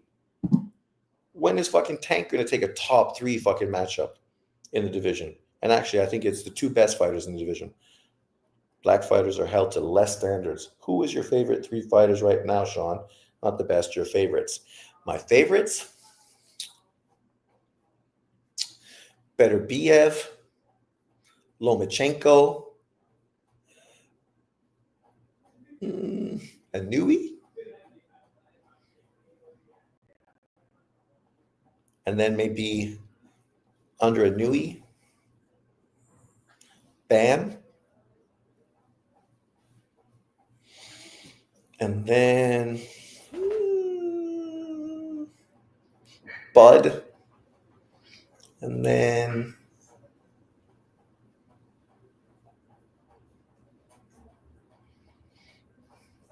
I'm still an AJ fan, but you know, I don't expect AJ to be doing much in the future.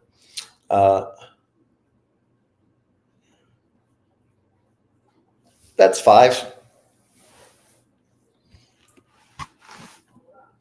I've never seen you on any panel before. What's up with that? JA, there are 3 Mexicans. That's a part of the top 10 highest. Again, John pushing his whole fucking race narratives, right?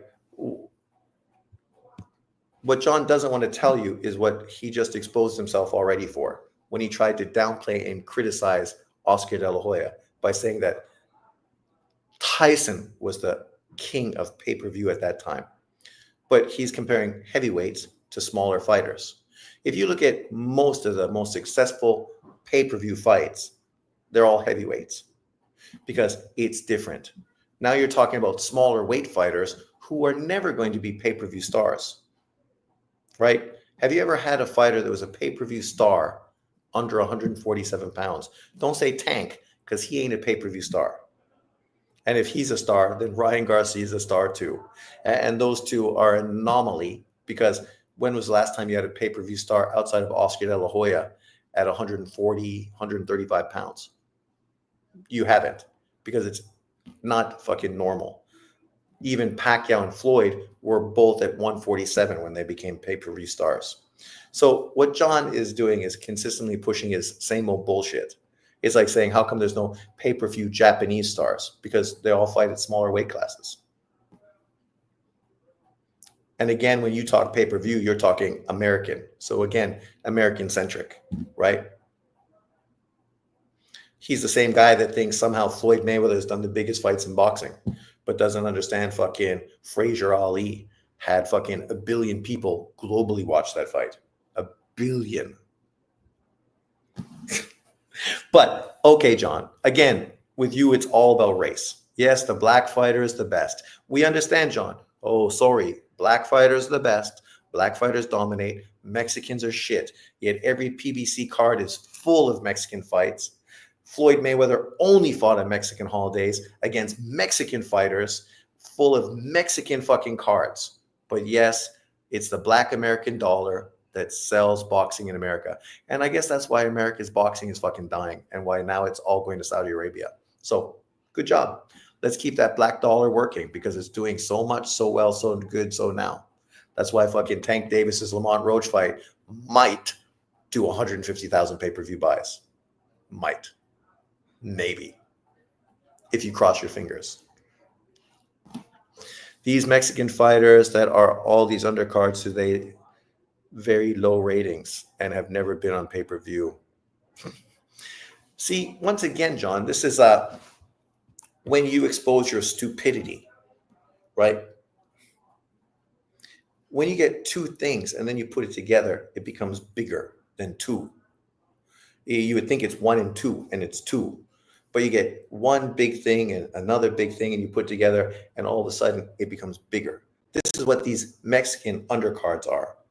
This is what pulls Mexican fans to pay $80 to watch these cards. Because if it was just a black American fighter headlining against fucking another black American fighter, Frank Martin and Tank Davis, probably the majority of these people wouldn't spend $80 for this pay-per-view. But they're looking for something they can relate to, right? Just like you're looking for black American content because you're a black American, but somehow you can't quite grasp the concept that people are like you. They also are looking for something they relate to, their culture, right? You're for your culture, they're for their culture. What's the difference? Oh, thank you very much. Got a big raise at work. Merry Christmas. Big raise at work. You lucky son of a bitch. Congratulations for you. I want a big raise at work. I've been working for the same substandard fucking minimum wage payment in Taiwan as an English teacher for 20 years. Taiwan's fucking rich people get richer, but the working class, it's the same standard from 20 years ago, even though inflation has went up. Right, Lily? That's why now you're only eating fucking nameless dog food from dented cans. Dubadoy. John, you don't need to shit on Mexicans to hype up blacks. See, this is the problem with you. You take everything personal and that everything is fucking anti-black. When Mexicans have pride with Americans, it's the same as you having pride with blacks. No difference. What's the issue? Right? But you want to downplay the participation of Mexicans in American boxing. Yet Floyd Mayweather's promoter was Oscar De La Hoya. Right? And before that, it was a white Jew in fucking Bob Arum. Well, Floyd Mosley made the top 10 highest grossing fights to black fighters with a shit undercard. Oh my God. Congratulations, John. You found an anomaly. You found an anomaly. I mean, it must fucking mean what you say is completely true, that you found one fight that matches that fucking anomaly. Congratulations. What numbers did Floyd Mayweather do against fucking Andre Berto? There's 2 black fighters. How did that do? Good. I'm sure that was a fucking stacked Mexican pay-per-view card too. Like, John, we understand you're insecure and that you think anytime someone praises a non-black athlete or non-black boxing fans that somehow it's aimed as a shot against you. But it's not, right? You know, people can also have the same feelings you have to support their fighters, their culture. It's for the culture, John. Mexicans are on here doing this, pushing this for the culture. See, I use those terms because That's what you guys like to say about Tank Davis. He's doing it for the culture. Deontay Wilder is doing it for the culture. No, they're not. And you're fucking an idiot if you think that. They're doing it for the money and they don't give a fuck about the culture. But okay, it's for the culture. Keep pushing that. Come on, man. Come on, buddy. What's wrong with you? Like, you push the same old stupidity ever. John, why did Floyd Mayweather only fight on Mexican holidays? Because what? He thought Mexicans that weren't working that day and were having big family parties weren't going to buy pay-per-view.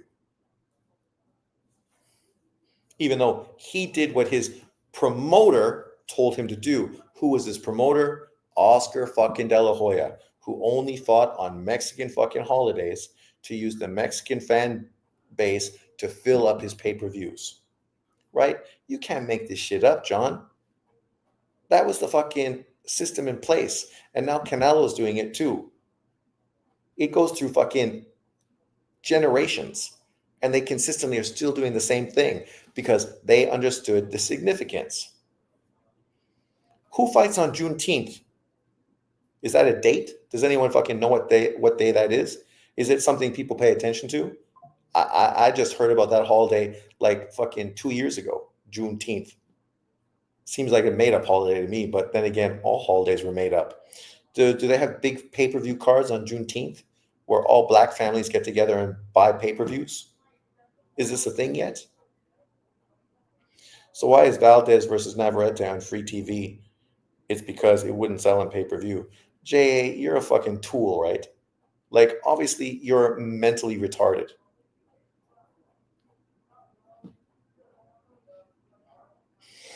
We already saw Navarrete and Valdez.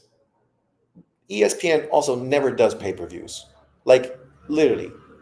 ESPN never does pay-per-views because Top Rank understands to give boxers a fucking large audience. Not 200,000 people, but potentially 1 million, 2 million, maybe more, right? So they have free fights on Top Rank. They don't do pay-per-views unless it's a pay-per-view fight, a fight that should be on pay-per-view, unlike fucking Tank Davis versus Lamont Roach, unlike Tank Davis versus fucking Frank Martin. Lamont Roach just fought free on YouTube on ProBox. Free on YouTube on ProBox. So stop, man. Then Oscar and Canelo should dominate the highest grossing pay-per-view fights, and they're not. The pay-per-view list is dominated by black fighters. Once again, John, you totally ignore the fact that heavyweights are different than everyone else. That's why we have a pound-for-pound list, because heavyweights always get more traction, more buzz historically in boxing than smaller weight fighters. So go to every non-heavyweight pay-per-view fight and tell me how many non-black fighters were on those cards. Because once again, when Floyd Mayweather fought a non-black fighter, you're not giving that non-black fighter any credit at all. It's all Floyd. Just like it's Tank Davis. Tank Davis did everything, not Leo Santa Cruz. Tank Davis did everything, not Ryan Garcia. Errol Spence did everything, not Mikey Garcia. Right? Like, you're a moron. Because I know the business you work in, you need to use your muscles, not your brains. And it shows, right? From the consistent bullshit narratives you push. Synergy, John, you can Google it and see what synergy means. The fact that everyone was pushing Tank Davis to fight Ryan Garcia, a guy who never won a championship, never was a world top champion, right? It's because we knew synergy was going to make that a very successful pay-per-view fight. And it did. 1.2 million, right? Shows you the huge benefit of the synergy of having an opponent that helps sell a pay-per-view. This is eventually what you need, the opponent, to get more fans to pay attention to it. But once again, here you are, once again, making everything a race roll, pushing the same. You're going to make another video. You got 25 videos pushing the same fucking bullshit again. And here you are once again. And you still can't answer the one question. Why does Floyd Mayweather only fight on Mexican fucking holidays? Why did Oscar De La Hoya only fight on Mexican holidays? Why does Canelo Alvarez fight on Mexican holidays, not on Juneteenth. I saw somebody say something about Juneteenth. Where is it? Jag says Juneteenth card a couple of years ago was stacked with Mexicans. I think just Charlo fought main event or something. There you go. Even on Juneteenth in Texas, the card was stacked with Mexicans because you need Mexicans to sell a pay-per-view. But I know you're in your feelings. Floyd fought Cotto, did better than Canelo versus Cotto. See, once again, it just shows how stupid you are. So a Cotto that got beat by Pacquiao and Floyd Mayweather and Austin Trout didn't do as well as the Cotto Floyd Mayweather fought. Go fucking figure. There isn't a Mexican versus Mexican or a Latino on the list, but you have black versus black on the list. Are you talking heavyweights or just Mosley and Floyd? There's been plenty of pay-per-views with Mexican on Mexican or Latin versus Latin, right? Canelo Cotto was Latin on Latin. It did a million pay-per-view. What the fuck do you want? Trinidad versus De La Hoya, Latin versus Latin. Oh, you're going to say Trinidad's black, right? He ain't American. He's a Latino. Puerto Rican. Did big numbers. Vargas and fucking Oscar De La Hoya did big numbers. Trinidad, big numbers, right? But you're a moron. You know, with you, it's all racial. And you'll say anything to try to hype up blacks above everybody else. Once again, proving my point, what I said earlier. You think that blacks are better than everyone else. Admit it, because you said it already on your channel. Why won't you just say it now? Yeah, John, you need good fights to sell. That's literally fucking what we're saying. Synergy, good fights. But they use Mexican Americans to fucking help fill out pay-per-view cards. That's why every PBC is great for blacks, even though every single PBC card is stacked full of fucking Mexicans. You fucking are blind? You can't see? You married a Mexican. Jesus Christ. What does her family talk about when they come to your house for dinner? Is this why you're so fucking bent out of shape? Because in your house, you're the minority? You can go to your house and then you're the majority. You got a big family. So I don't understand your fucking necessity to make everything racial. When people are praising Mexican boxing fans, you don't have to fucking take it as a diss towards fucking black Americans. Really, it's a diss towards the fact that the boxing community in America now is fucking small. Because 70% of the fans you could have, you chased away from boxing. Me. White Americans who no longer are a big fucking cross-section to boxing in America, which is why boxing is not the number one sport in the States anymore, because it used to be. Boxing used to be number one. Now it's fucking down at number fucking 13. And then here you are. Trinidad, not top 10. It's not top 10. It's not top 10. Why are you discrediting black support? Nobody's discrediting black support. You're the one making this about black and white.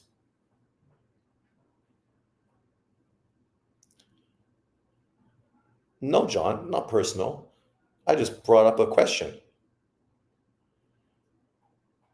When you go to your wife's family's house, what do they say? They're all Mexican, right? So you should have a much fucking more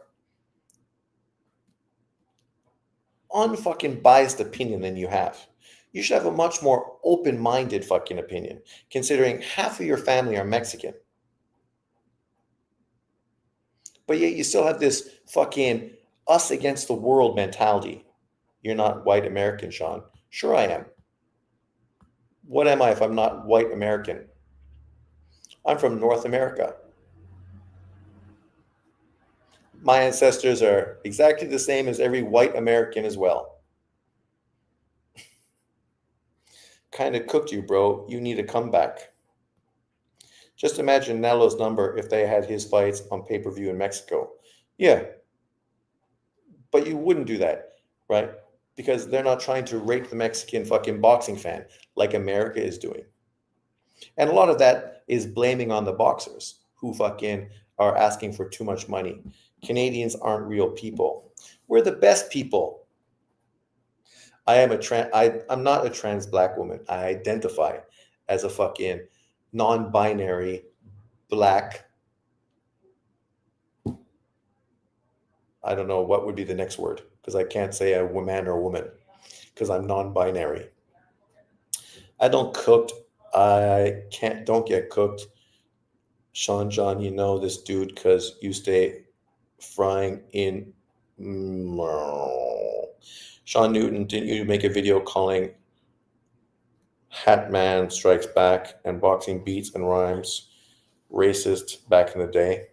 See, once again, you're a fucking idiot. I've never made a video ever calling Hatman Strikes Back racist. Actually, I had kickback that people said he was racist and he hated Eastern European fighters. And maybe he did, but I never fucking noticed that to a point where it ever became an issue. I've only praised Hatman Boxing from day one. Boxing Beats and Rhymes, one of the main people he fucking ran with on his channel was a blatant fucking racist from New York City. Blatant racist.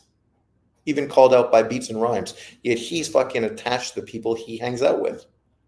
You come onto a live and you cart this fucking racist who's fucking anti-Semitic and hates everybody that's white. Yeah, that reflects on you. No, John, I never fucking ever made a video calling Hatman Boxing racist. So shut your whore mouth. I am they, them. Sean is a fury. He identifies as a... I wouldn't mind identifying as a furry. That's not so bad. Doggy style. Really in his feelings. The average Latin or white girl to y'all is an achievement. An average black girl to us is I'll leave it alone. I don't know.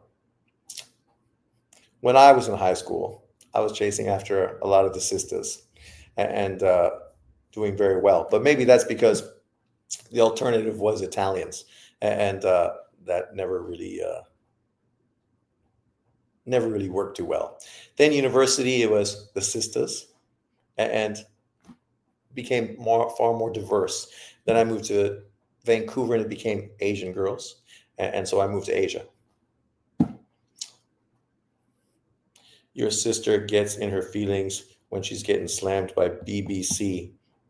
Look at you, J.A. You're like so juvenile. Hatman Klitschko's rants were funny as fuck back in the day. Yeah, I know he hates Klitschko. But Klitschko's, right? Nobody really liked the Klitschkos, ever. Nobody. There wasn't much fan bases for the Klitschkos. In Sean's chat, Hawker Mustang said that he wants to... Look at you. This is the second time you literally fucking made this statement.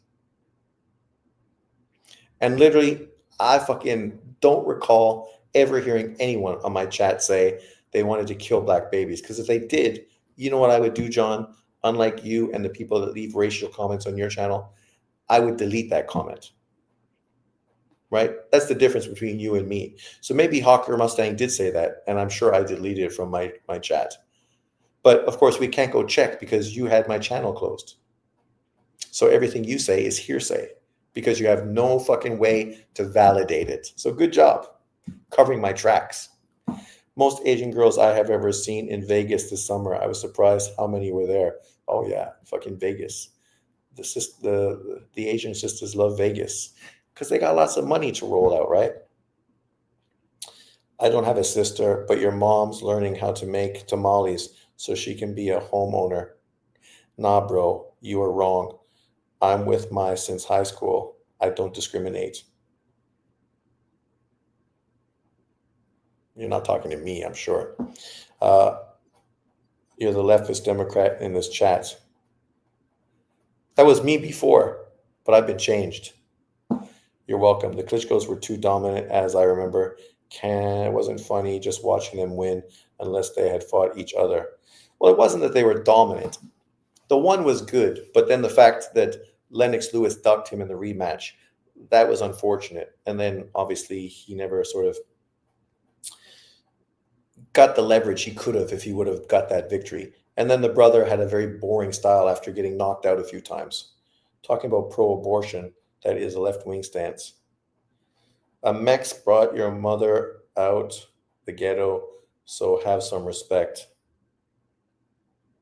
Come on, people. Can we have a little bit of decorum? Right? No one's got to talk about people's mothers or sisters. But, this is what happens when the chat goes too long. It starts to de-evolve. We've been on for 3.5 hours. I'm going to cancel it here so this shit doesn't have to go any more left wing with John pulling up kill black babies fucking statements. I mean, I thought John was coming here being respectful, and then he's fucking pulling out these comments that I never made. But then he doesn't want to talk about comments on his comment section. How come, John? And you're still not addressing, John, the fact that you said that blacks are superior to everybody else. I don't know why you're denying it. Like, literally, it was in your community page. Multiple fucking posts. Anyone that follows your channel knows I'm fucking telling the truth. You said it multiple times. And the channel you supported also talks about killing babies, but you don't have a problem with him. Right? Okay. My bad, Sean. Laugh out loud. I'll let Jay cry. Won't pick her anymore. Yes, Jay is too sensitive. Always has been. This is what happens. He's got that feminine gene inside of him. It's unfortunate. It's unfortunate, but that's the way it is. If Mexico was so great, why you flee to America? I think it's funny when black guys are so fucking American, but yet all they do is shit on America consistently. And then people say, go back to your homeland, and then it's racist. You're the one shitting on America.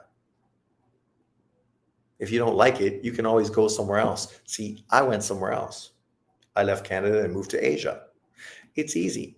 Buy a plane ticket, get a passport, get off your lazy ass, and do something different. I ain't taking no fucking knee. Fuck that shit. I ain't taking no knee. I ain't hanging no rainbow flag in my fucking house. If you want to, that's your choice. I'm not against it, but I'm not doing it. But thanks for jumping in, everyone. Peace out. I will see you guys next time. Jack, thank you very much. You're a man among trolls. Later, everyone. John, thanks for jumping in. It's always a pleasure. But let's try to keep the hating comments to a minimum.